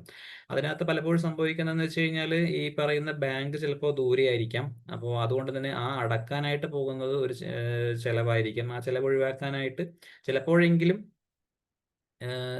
നമ്മൾ കുറച്ച് ദിവസത്തെ പൈസ കൂട്ടി വെച്ചിട്ട് അടക്കുന്ന ഒരു പ്രവണതയുണ്ട്. യഥാർത്ഥത്തിൽ അത് നീതീകരിക്കാവുന്നതല്ല എങ്കിൽ പോലും ഈ ബാങ്കിലേക്ക് പോകുന്ന ദൂരം എത്രയാണെന്ന് കാണിച്ചു കഴിഞ്ഞാൽ അതിനകത്ത് ആരും ഒന്നും പറയാറില്ല. പക്ഷെ അവിടെ വരുന്ന മറ്റൊരു കാര്യം എന്ന് വെച്ച് കഴിഞ്ഞാൽ ഇങ്ങനെ 2-3 ദിവസത്തെ തുക കൂട്ടി വെക്കുമ്പോഴത്തേക്കും ഒരു 1000, 1500, 2000 ആകും. അപ്പോഴായിരിക്കും ഈ പെട്ടെന്നൊരു ബില്ല് വരിക, നമ്മളെ ഒരു ഇലക്ട്രിസിറ്റി ബില്ല്. അപ്പോൾ നമ്മുടെ ഇലക്ട്രിസിറ്റിക്കാരനാണെങ്കിൽ അവിടെ ക്യാഷ് മാത്രമേ എടുക്കുന്നുള്ളൂ എന്ന് പറയുകയാണെങ്കിൽ നമുക്കൊരു പ്രവണതയുണ്ട്, നമ്മൾ ഈ കാണുന്ന ക്യാഷ് എടുത്ത്, അതായത് HMCയുടെ OP ടിക്കറ്റിന്റെ വരുമാനമായിട്ട് കിട്ടിയ ക്യാഷ് എടുത്ത് കൊണ്ടുപോയിട്ട് നമ്മൾ നേരെ ഇലക്ട്രിസിറ്റി ബില്ല് നേരിട്ട് അടക്കാനുള്ള ഒരു പ്രവണതയുണ്ട്. അത് തീർത്തും തെറ്റാണ്. നമ്മൾക്ക് എന്തൊക്കെ വരുമാനമുണ്ടോ അത് നമ്മൾ ഓർക്കേണ്ടത് നമ്മുടെ അന്നേരം ക്യാഷ് ബുക്കിനെയാണ് ഓർക്കേണ്ടത്. ക്യാഷ് ബുക്കിന്റെ അതിനകത്ത് അത് വരുമാനമായിട്ട് കാണിച്ച് അത് നമ്മുടെ ബാങ്കിലേക്ക് അടച്ചിട്ട് അവിടെ നിന്ന് മാത്രമേ നമ്മളത് വിഡ്രോ ചെയ്തിട്ട് എന്തെങ്കിലും കാര്യത്തിനായിട്ട് ഉപയോഗിക്കാൻ പാടുള്ളൂ. അതായത് ഒരിക്കലും ഏതെങ്കിലും രീതിയിൽ നമ്മളെ OP ടിക്കറ്റിന്റെ പൈസ ആയി കഴിഞ്ഞാലും ലാബിന്റെ പൈസ ആയി കഴിഞ്ഞാലും നമ്മളെ കയ്യിൽ ക്യാഷ് ആയിട്ട് കിട്ടിയിട്ടുണ്ടെങ്കിൽ ആ ക്യാഷ് നേരിട്ട് എടുത്ത് ചെലവാക്കാനായിട്ട് ഒരിക്കലും പാടില്ല എന്നുള്ളതാണ്. അത് അതുപോലെ തന്നെ അതായത് ആ ബാങ്കിൽ അടച്ചിട്ട് മാത്രം ആ ബാങ്കിൽ നിന്ന് പിന്നെ വിഡ്രോ ചെയ്തിട്ട് നമുക്ക് ഉപയോഗിക്കാം എന്നുള്ളതാണ് ഒരു കാര്യം. പിന്നെ അതുപോലെ തന്നെയാണ് ഈ ബാങ്കിൽ അടക്കുമ്പോൾ നമ്മൾക്ക് അതിനകത്ത് ഒരു കൗണ്ടർ ഫോയിൽ കിട്ടും. അതായത് ഈ ബാങ്കിൽ ക്യാഷ് ഡെപ്പോസിറ്റ് ചെയ്ത് കഴിഞ്ഞാൽ ഇടത് ഭാഗത്തെ കൗണ്ടർ ഫോയിൽ നമുക്കുള്ളതാണ്. അത് തീർച്ചയായിട്ടും നമ്മുടെ OA തിരിച്ചു കൊണ്ടുവരികയും അതൊരു ബുക്കിനകത്ത് ഒട്ടിച്ച് സൂക്ഷിക്കുകയും വേണം എന്നുള്ളതും കൂടെ ഒരു കാര്യമാണ്. അപ്പോൾ അതിനായിട്ട് വേറൊരു ബുക്കും കൂടെ, അതായത് നമ്മളിപ്പം ഈ ക്യാഷ് ബുക്ക് HMCയുടെ ക്യാഷ് ബുക്ക് പറയുമ്പോൾ നമ്മൾ പറഞ്ഞ അഡീഷണൽ ആയിട്ട് പറഞ്ഞ 1-2 കാര്യങ്ങളാണ്. ഒന്ന് ക്യാഷ് അഡ്വാൻസ് രജിസ്റ്റർ, പിന്നെ ചെക്ക് രജിസ്റ്റർ, പിന്നെ ഈ പറയുന്ന ബാങ്കിന്റെ കൗണ്ടർ ഫോയിൽ ഒട്ടിച്ച് സൂക്ഷിക്കാനായിട്ടുള്ള ഒരു കാര്യം. അപ്പോൾ ഇത്രയും കാര്യങ്ങളും കൂടെ വേണ്ടതാണ്. പിന്നെ F ആയിട്ടുള്ള പറഞ്ഞ കാര്യവും ഒന്ന് ശ്രദ്ധിക്കുക. നമ്മൾക്ക് ഓരോ ക്യാഷ് ബുക്കിനകത്തും HMCയുടെ കാര്യം എടുക്കുകയാണെങ്കിൽ നമ്മൾ PSCയിൽ HMC ഒക്കെ ഉണ്ടാവുകയുള്ളൂ. പലപ്പോഴും HMC ക്യാഷ് ബുക്കിനകത്ത് നമ്മൾ ഈ പറയുന്ന പേയ്മെന്റ് ഭാഗത്ത് നമ്മൾ ഓരോ തവണയും നമ്മൾ എന്തെങ്കിലും ഇലക്ട്രിസിറ്റി അടച്ചു അല്ലെങ്കിൽ അങ്ങനെ ആ കാര്യങ്ങളൊക്കെ നമ്മളിങ്ങനെ എഴുതി പോകും. അപ്പോൾ നമ്മൾ നോക്കേണ്ടത് അതിന്റെ നേരെ ഒരു വൗച്ചർ നമ്പർ ഇട്ടിട്ട് ആണോ പോകുന്നത് എന്നുള്ളതാണ്. അതായത് ഓഗസ്റ്റ് മാസത്തിലെ ഇലക്ട്രിസിറ്റി ബില്ല് അടച്ചു എങ്കിൽ അതിനൊരു വൗച്ചർ നമ്പർ ഉണ്ടായിരിക്കണം. ആ വൗച്ചർ നമ്പർ എന്തായിരിക്കണം? അത് സീരിയലി സ്റ്റാർട്ട് ചെയ്തായിരിക്കണം. എപ്പോഴാണ് അത് സീരിയലി സ്റ്റാർട്ട് ചെയ്യേണ്ടത്? ഓരോ സാമ്പത്തിക വർഷത്തിലുമാണ് സീരിയലി സ്റ്റാർട്ട് ചെയ്യേണ്ടത്. അതായത് ഈ മാസം ഏപ്രിൽ എന്തെങ്കിലും ഈ രീതിയിൽ HMCയിൽ നിന്നും പേയ്മെന്റ്സ് കൊടുക്കാൻ തുടങ്ങി, ഇലക്ട്രിസിറ്റി ബില്ല് മാർച്ച് മാസത്തിലെ ഇലക്ട്രിസിറ്റി ബില്ല് വന്നു, അപ്പോൾ അത് അടയ്ക്കുമ്പോൾ അതിന്റെ ആ വൗച്ചർ നമ്പർ 01/. 2025-26 എന്നുള്ള രീതിയിൽ എഴുതുക. പിന്നെ അടുത്ത ബില്ല് വേറെ എന്തെങ്കിലും വന്നു, അപ്പോൾ ആ ബില്ല് ഇപ്പം അടുത്തത് വാട്ടർ ചാർജ് വന്നു, അപ്പോൾ അത് 02/2025-26 ആയിട്ട് എഴുതുക. അങ്ങനെ ആ ബില്ല് അട്ടിക്കട്ടിക്കായിട്ട് നമ്മൾ ഒരു സ്ഥലത്ത് സൂക്ഷിക്കുകയും അതുപോലെ തന്നെ നമ്മുടെ ഈ പറയുന്ന ക്യാഷ് ബുക്കിനകത്ത് ഇത് കൃത്യമായിട്ട് 0102 ആയിട്ട് എഴുതിയിട്ട് പോവുകയും ചെയ്യുകയാണെങ്കിൽ നമ്മൾക്കും എളുപ്പമാണ് എന്ത് ഒരു 6 മന്ത്ലി ഒരു ഓഡിറ്റ് നടത്താനായിട്ട്. അതായത് ബേസിക്കലി ഞാൻ പറയുന്നത്, നമ്മൾ എപ്പോഴും നമ്മളെ ഒരു ഓഡിറ്ററായിട്ട് കാണുകയും ഇടയ്ക്കിടെ നമ്മളെ സ്ഥാനത്തിൽ തന്നെ നമ്മളൊരു ഇന്റേണൽ ഓഡിറ്റ് നടത്തുകയും ചെയ്യുന്നത് ഏറ്റവും നല്ല കാര്യമാണ്. അപ്പോൾ ഈ ക്യാഷ് ബുക്കിന്റെ ഓഡിറ്റ് നടത്താനായിട്ട് നമുക്ക് ഏറ്റവും നല്ലൊരു കാര്യമാണ് ഒന്ന്, നമ്മുടെ വരുന്ന ആൾക്കാർക്ക് ഓഡിറ്റ് നടത്താൻ എളുപ്പമോ അല്ലെങ്കിൽ അവർക്ക് ആവശ്യമുള്ളതും ഈ രീതിയിൽ സീരിയലി നമ്പേർഡ് ആയിട്ടുള്ള വൗച്ചേഴ്സ് ആണ് എന്നുള്ളതും നമ്മൾക്ക് നടത്താനായിട്ടുള്ള കാര്യവും എളുപ്പവും ഇത് തന്നെയാണ്. അപ്പോൾ അതുകൊണ്ട് തന്നെ ഈ എഫ് എന്നുള്ള രീതിയിൽ കാണുന്ന കാര്യം, അതായത് ഓരോ സാമ്പത്തിക വർഷത്തിലും, അതായത് ഏപ്രിൽ 01 തുടങ്ങുന്ന രീതിയിൽ വൗച്ചറുകൾ നമ്പർ ഇട്ട് സൂക്ഷിക്കുകയും അത് ആ രീതിയിൽ തന്നെ ബിഗസ്റ്റ് നമ്പറും സ്മോളസ്റ്റ് നമ്പറും ഉണ്ടാക്കുക ഇടുകയും വേണം എന്നുള്ളതാണ് പറയാനുള്ളത്. പിന്നെ ഇതിന്റെ ഇത് ജസ്റ്റ് ഈ പിന്നെ ക്യാഷ് ബുക്കിനകത്ത് എന്താണ് എന്നുള്ളത്, വെറുതെ ഒരു ചെക്ക് ഒക്കെ എഴുതുമ്പോൾ ചെക്കിന് നമ്പർ മാത്രം എഴുതുന്നതിന് പകരം എന്താണ് അത്, എന്തിനു വേണ്ടിയിട്ടാണ് ആ ക്യാഷ് ബുക്ക് എടുത്തത് അല്ലെങ്കിൽ ക്യാഷ് എടുത്തതെന്നും കൂടെ എൻ്റെ നേരെ ചേർക്കുകയാണെങ്കിൽ അത് നമ്മൾക്ക് ഈ പറയുന്ന രീതിയിൽ ഒരു ഓഡിറ്റ് നടത്താനൊക്കെ നമ്മൾക്കും എളുപ്പമാണ്, അത് ചെയ്യുകയും വേണം എന്നുള്ളതാണ് പറയാനുള്ളത്. പിന്നെ ഇതിനകത്ത് ഈ ചുരുക്കപ്പ് തുടങ്ങിയ കാര്യങ്ങളൊക്കെയാണ് ഇതിനകത്തും പറയുന്നത്. പിന്നെ ഇത് ഞാൻ നേരത്തെ പറഞ്ഞ കാര്യമാണ്. ഇത് ഒരിക്കലും അതായത് നേരിട്ട് നമ്മളെ കയ്യിലെ ക്യാഷ് എടുത്ത് ചിലവാക്കാനായിട്ട് പാടില്ല. അല്ലെങ്കിൽ HMC നിന്ന് ക്യാഷ് എടുക്കുകയാണെങ്കിൽ, ഇലക്ട്രിസിറ്റി ബിൽ ഫോൺ ചാർജ് തുടങ്ങിയവയ്ക്ക് എടുക്കുകയാണെങ്കിൽ അത് അഡ്വാൻസ് ആയിട്ട് മാത്രമേ എടുക്കാൻ പാടുള്ളൂ. അത് അഡ്വാൻസ് ആയിട്ട് എടുത്തതിന് ശേഷം നമ്മുടെ LSTDയിൽ നിന്നും ഏത് രീതിയിലാണോ അത് തിരിച്ച് നമുക്ക് വാങ്ങിക്കാൻ പറ്റുന്നത് അത് തിരിച്ച് വാങ്ങിക്കുകയും അത് നമ്മളെ തിരിച്ച് HMCയിലേക്ക് അടക്കുകയും അഡ്വാൻസ് ആയിട്ട് എടുത്ത തുകയുടെ നേരെ, അതായത് ആ അഡ്വാൻസ് രജിസ്റ്ററിനകത്ത് അത് രേഖപ്പെടുത്തുകയും നമ്മൾ ചെയ്യേണ്ടതാണ്. പിന്നെ ഒന്നാണ്, ഇത്രയുമാണ് നമ്മളെ ക്യാഷുമായിട്ട് ബന്ധപ്പെടുത്തിയിട്ടുള്ള കാര്യങ്ങൾ നമുക്ക് പൊതുവെ ഓഡിറ്റ് വരാൻ സാധ്യതയുള്ളത്. പിന്നെ നമ്മുടെ നേരത്തെ പറഞ്ഞ സർവീസ് ബുക്കിന്റെ കാര്യത്തിനകത്താണ്. സർവീസ് ബുക്കിനകത്ത് ഞാൻ പറഞ്ഞ പോലെ തന്നെ ഗസറ്റഡ് അല്ലാത്ത ആൾക്കാരുടെ സ്ഥാനത്തിൽ തന്നെയാണ് സൂക്ഷിക്കുക. അപ്പൊ അത് പലപ്പോഴും എങ്ങനെ പരിപാലിക്കാം എന്നുള്ളത് നമ്മൾ പലപ്പോഴും നമ്മളെ ബാധിക്കാത്തൊരു കാര്യമായതുകൊണ്ടായിരിക്കും പലപ്പോഴും ആ ഭാഗം നമ്മൾ ചെക്ക് ചെയ്യാറില്ല. പക്ഷെ അത് നമ്മളത് എടുത്ത് നോക്കുകയും അതിനകത്ത് കൃത്യമായിട്ട് എല്ലാ കാര്യങ്ങളും ചെയ്തിട്ടുണ്ട് എന്ന് ഉറപ്പുവരുത്തുകയും വേണം. അത് തന്നെ നമ്മുടെ ഇതിനകത്ത് സർവീസ് ബുക്ക് എന്നുള്ളൊരു ഫോൾഡർ തന്നെ നമ്മുടെ KGMയുടെ സൈറ്റിനകത്തുണ്ട്. അപ്പൊ അതൊന്ന് നോക്കിക്കഴിഞ്ഞാൽ എങ്ങനെയാണ് ഈ പറയുന്ന സർവീസ് ബുക്ക് പരിപാലിക്കാം എന്നുള്ളതിനകത്തുണ്ട്. സർവീസ് ബുക്കുമായിട്ട് ബന്ധപ്പെടുത്തിയിട്ട് ഓഡിറ്റ് വന്നു കഴിഞ്ഞാൽ അതിനകത്ത് എന്തെങ്കിലും മിസ്റ്റേക്സ് ഉണ്ടെങ്കിൽ ശരിക്കും പറഞ്ഞു കഴിഞ്ഞാൽ അത് പലപ്പോഴും ഏൺ ലീവ് കാൽക്കുലേഷനിലെ മിസ്റ്റേക്കും കാര്യങ്ങളൊക്കെ ആയിരിക്കും. പേഴ്സണലി നമ്മൾക്കതൊരു ഫൈനാൻഷ്യൽ ലയബിലിറ്റി ആയിട്ട് വരുന്നില്ല എങ്കിൽ പോലും നമ്മൾ പിന്നീട് അതിന് വേണ്ടിയിട്ട് മറുപടി എഴുതലും ഒക്കെ ഒരു ചടങ്ങായതുകൊണ്ട് പരമാവധി അതിന്റെ തെറ്റുകൾ ഇല്ലാതിരിക്കാനായിട്ട് നമ്മൾ നോക്കുക. ഇപ്പൊ ഇത് നോക്കുകയാണെങ്കിൽ ഇപ്പം ഒരു സ്റ്റാഫ് നമ്മളോട് ലീവ് സറണ്ടറിന് അപേക്ഷിക്കുന്നു. അപ്പോൾ ശരിക്കും പറഞ്ഞാൽ നമ്മൾ ചെയ്യേണ്ടതെന്ന് വെച്ച് കഴിഞ്ഞാൽ നമ്മൾ അവരെപ്പോഴാണ് അപേക്ഷിക്കുന്നത് അതുവരെയുള്ള ലീവ് എത്ര ലീവ് ഉണ്ട് എന്ന് കണക്ക് കൂട്ടിയിട്ട് എഴുതിയിട്ട് അതിനകത്ത് നിന്ന് കുറവ് ചെയ്തിട്ട് വേണം, അത് ഏറ്റവും അവസാനത്തെ പേജിനകത്ത് നമ്മളൊക്കെ എഴുതാനുണ്ട്, അത് എഴുതിയിട്ട് അതിനകത്ത് കുറവ് ചെയ്തിട്ട് വേണം ഈ ലീവ് സറണ്ടർ അനുവദിക്കാനായിട്ട്. പക്ഷെ പലപ്പോഴും ഈ ലീവ് സറണ്ടറിന്റെ ആപ്ലിക്കേഷൻ അവർ തരും, ഉടനെ തന്നെ അടുത്ത ആ മാസത്തിനകത്ത് അത് PF പോകേണ്ടതെങ്കിൽ ആ രീതിയിൽ അങ്ങ് അനുവദിച്ച് കൊടുക്കുക ചെയ്യും. അവസാനം ഇതിങ്ങനെ പല സ്ഥലത്തും ചിലപ്പോൾ ലീവ് സറണ്ടർ പിന്നെ എടുത്തെഴുതാതെയൊക്കെ അവസാനം അവരുടെ ലീവ് എത്രയാണെന്ന് തന്നെ അറിയാത്തൊരു സാഹചര്യം. പിന്നെ കുറച്ച് കഴിഞ്ഞ് അവർ ട്രാൻസ്ഫർ ആയി പോയി, അപ്പോഴത്തേക്കും ഇവിടെ നിന്നുള്ള ലീവ് എത്ര സറണ്ടർ എടുത്തു എന്നൊക്കെയൊന്നും അറിയാത്തൊരു സാഹചര്യമുണ്ട്. അപ്പോൾ കൃത്യമായിട്ട് ലീവ് അല്ലെങ്കിൽ അതായത് HPL അല്ലെങ്കിൽ കമ്മ്യൂട്ടഡ് ലീവ് അല്ലെങ്കിൽ ഏൺ ലീവ് ഇതുപോലെയുള്ള ലീവുകൾ അവർ എടുക്കുകയോ അല്ലെങ്കിൽ ഈ പറയുന്ന ഏൺ ലീവ് സറണ്ടറിന് അവർ അപേക്ഷിക്കുകയോ ചെയ്യുമ്പോൾ കൃത്യമായിട്ട് അവരുടെ സർവീസ് ബുക്കിന്റെ ഏറ്റവും അവസാനം ഈ പറയുന്ന ലീവുകൾ കൃത്യമായിട്ട് അവർ നമ്മുടെ ക്ലർക്ക് എഴുതി കണക്ക് കൂട്ടിയിട്ടുണ്ടെന്നും അതിനകത്ത് നിന്നും ഈ പറയുന്ന ലീവുകൾ കിഴിവ് ചെയ്തിട്ടാണ് ഈ പറയുന്ന ലീവ് അല്ലെങ്കിൽ ലീവ് അനുവദിക്കുകയോ അല്ലെങ്കിൽ ലീവ് സറണ്ടർ ആനുകൂല്യം അനുവദിക്കുകയോ ചെയ്യുന്നുണ്ട് എന്നുള്ളത് നമ്മൾ ഒന്ന് ഉറപ്പുവരുത്തണം. പിന്നെ സേവന പുസ്തകം ഇതിനകത്ത് വേറെയും കുറച്ച് കാര്യങ്ങളുണ്ട്. അത് മാൻഡേറ്ററി ആയിട്ട് തുടക്കത്തിൽ ചേർക്കേണ്ട കുറച്ച് കാര്യങ്ങളാണ്. ഒന്ന്, ഫാമിലിയുടെ കാര്യങ്ങൾ അതിനകത്ത് ചേർക്കാനുണ്ട്. പിന്നെ ഈ പറയുന്ന അവരുടെ ഡേറ്റ് ഓഫ് ബർത്ത്, നമ്മളായിരിക്കും അവരെ അവിടെ ഈ പറയുന്ന സ്ഥാപനത്തിലേക്ക് ഒരു പുതിയൊരു നഴ്സിംഗ് അസിസ്റ്റന്റ് ആദ്യമായിട്ട് അവർ അപ്പോയിന്റ്മെന്റ് വരുമ്പോൾ അവർ സർവീസ് ബുക്ക് സ്റ്റാർട്ട് ചെയ്യുന്നത് നമ്മളാണ്. അപ്പോൾ അവരെ ഡേറ്റ് ഓഫ് ബർത്ത് ഒക്കെ നമ്മൾ അവരുടെ സ്കൂൾ രേഖയുമായിട്ടാണ് പിന്നെ സാക്ഷ്യപ്പെടുത്തുകയെങ്കിൽ അത് നോക്കിയിട്ട് സാക്ഷ്യപ്പെടുത്തേണ്ടതുണ്ട്. പിന്നെ SLA GPF അതിൻ്റെയൊക്കെ നോമിനേഷൻ വരേണ്ടതുണ്ട്. അതൊക്കെ ഇതിനകത്തും ഒട്ടിക്കേണ്ടതാണ്. പിന്നെ ഈ പറയുന്ന ഇതൊക്കെ നേരത്തെ പറഞ്ഞ കാര്യം തന്നെയാണ്. ലീവ് ഉണ്ടെങ്കിൽ ലീവ് കൃത്യമായിട്ട് അതിനകത്ത് നിന്ന് കിഴിവ് ചെയ്തിട്ടോ ഒക്കെയാണ് നമ്മൾ കണക്ക് കൂട്ടിയിട്ട് കൊടുക്കേണ്ടത് എന്നുള്ളതാണ്. അപ്പോൾ ഇങ്ങനെയുള്ള കാര്യങ്ങളും കൂടെ ഇതൊക്കെ ഈ PPT നിങ്ങൾക്ക് കിട്ടുമ്പോൾ ഇതും കൂടെ ഒന്ന് കൃത്യമായിട്ട് നോക്കുക. സമയക്കുറവ് കാരണം അതിലേക്കൊന്നും കൂടുതൽ പോകുന്നില്ല.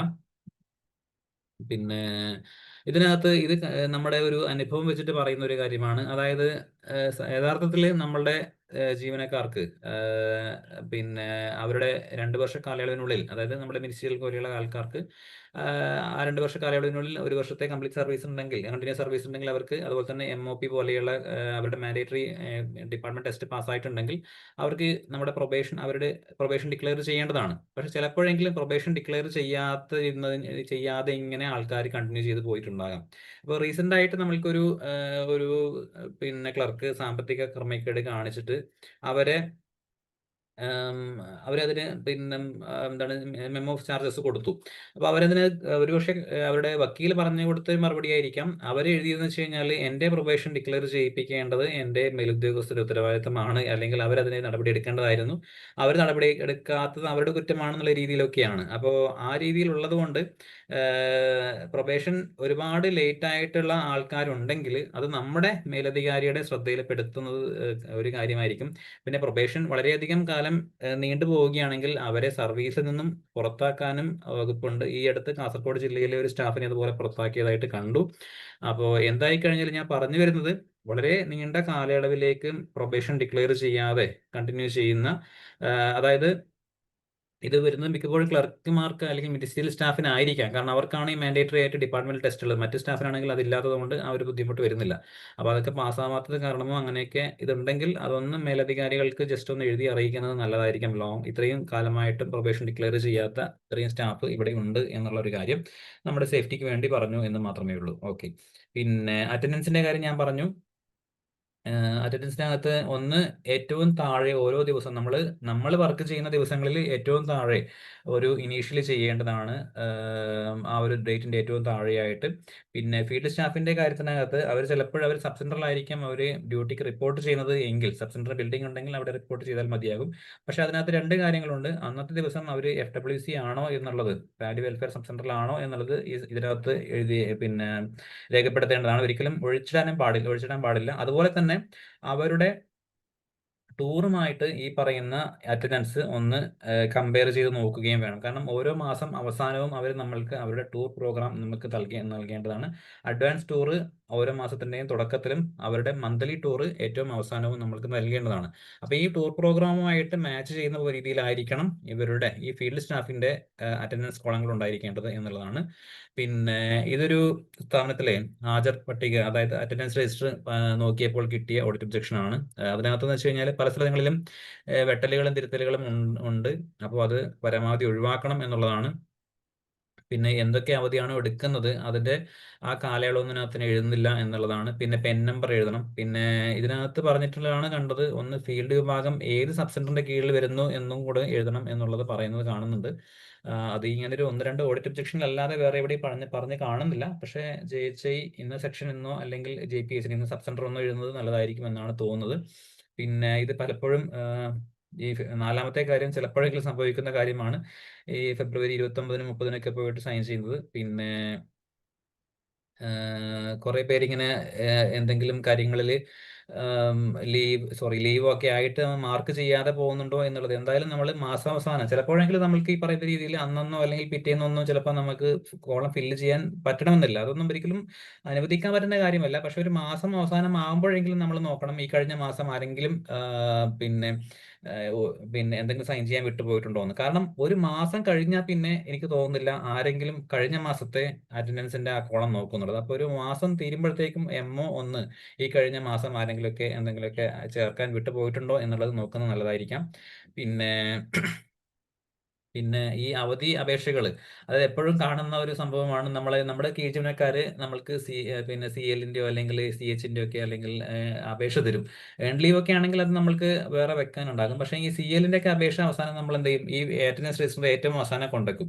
അവസാനം ആ ബുക്ക് തന്നെ, ആ രജിസ്റ്റർ തന്നെ അതുപോലെ വെക്കും. അവസാനം ഓഡിറ്റിനും അത് സൂക്ഷിക്കും, എടുത്തുകൊണ്ട് പോകും. അവസാനം ഓഡിറ്റേഴ്സ് കാണുന്നത് ഈ പറയുന്ന സാധനം ഈ CL-ന്റെ ആണെങ്കിൽ CL-ന്റെ അപേക്ഷ അതുപോലെ തന്നെ അതിനകത്ത് കിടക്കുന്നതാണ്. അപ്പൊ അതിന്റെ അർത്ഥം അത് പാസ്സാക്കിയിട്ടില്ല ചെയ്തിട്ടില്ല എന്നുള്ളതാണ്. യഥാർത്ഥത്തിൽ ചെയ്യേണ്ടതെന്ന് വെച്ച് കഴിഞ്ഞാൽ അത് നമ്മൾ ഇനീഷ്യലി ചെയ്യുകയും നമ്മുടെ നേരത്തെ പറഞ്ഞ ഡിസ്ട്രിബ്യൂഷൻ രജിസ്റ്ററിലേക്ക് ചേർക്കുകയും ഒരു നമ്പറായിട്ട് ചേർക്കുകയും അത് ക്ലർക്കിന്റെ PR വരികയും അതൊക്കെ വേണം. പക്ഷെ അതൊന്നും എപ്പോഴും ചെയ്യാറില്ല. കുറഞ്ഞ പക്ഷം ഇത്രയൊന്നും ചെയ്തിട്ടില്ല എങ്കിൽ പോലും അതൊരു പ്രത്യേക ഫയലായിട്ട് സൂക്ഷിക്കുകയും അത് നമ്മൾക്ക് ആവശ്യമാണ്. എന്തിന്? നമ്മുടെ CL രജിസ്റ്റർ, കാഷ്വൽ ലീവിന്റെ രജിസ്റ്റർ എന്നുള്ള രജിസ്റ്റർ ഉണ്ട്.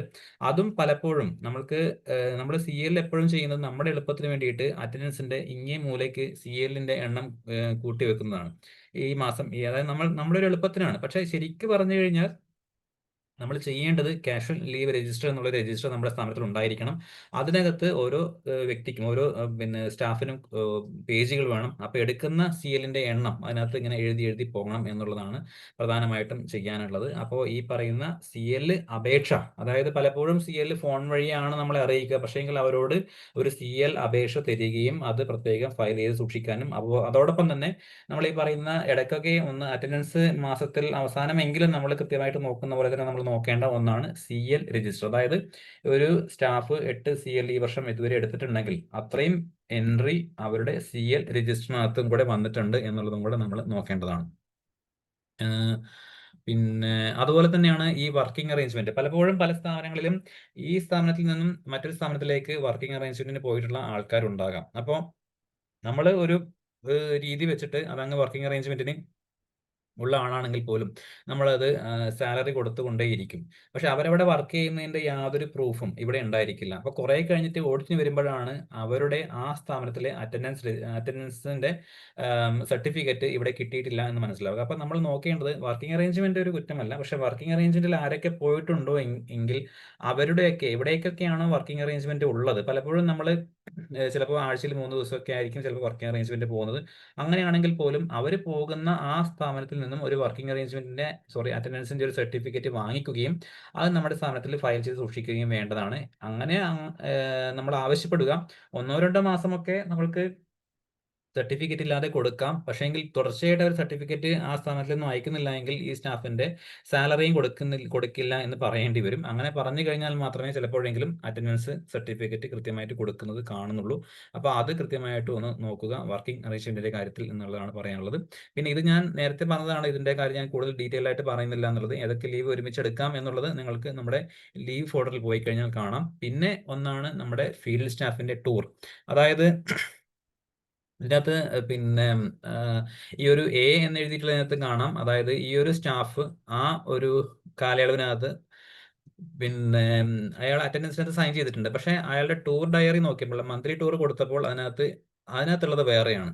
അപ്പോൾ അത് ശരിക്കും പറഞ്ഞാൽ നമ്മൾക്കൊരു ലൈബിലിറ്റി അല്ല എങ്കിൽ പോലും നമ്മൾക്ക് ഇതിനൊക്കെ ഈ മറുപടി എഴുതേണ്ടത് ഒരു ബുദ്ധിമുട്ടല്ലേ. അപ്പോൾ അതുകൊണ്ട് തന്നെ നമ്മൾ നോക്കേണ്ടത് ഇവര് ഒന്ന് ഫീൽഡ് സ്റ്റാഫ് ശരിക്കും പറഞ്ഞു കഴിഞ്ഞാൽ അഡ്വാൻസ് ടൂർ അവർ തന്നു.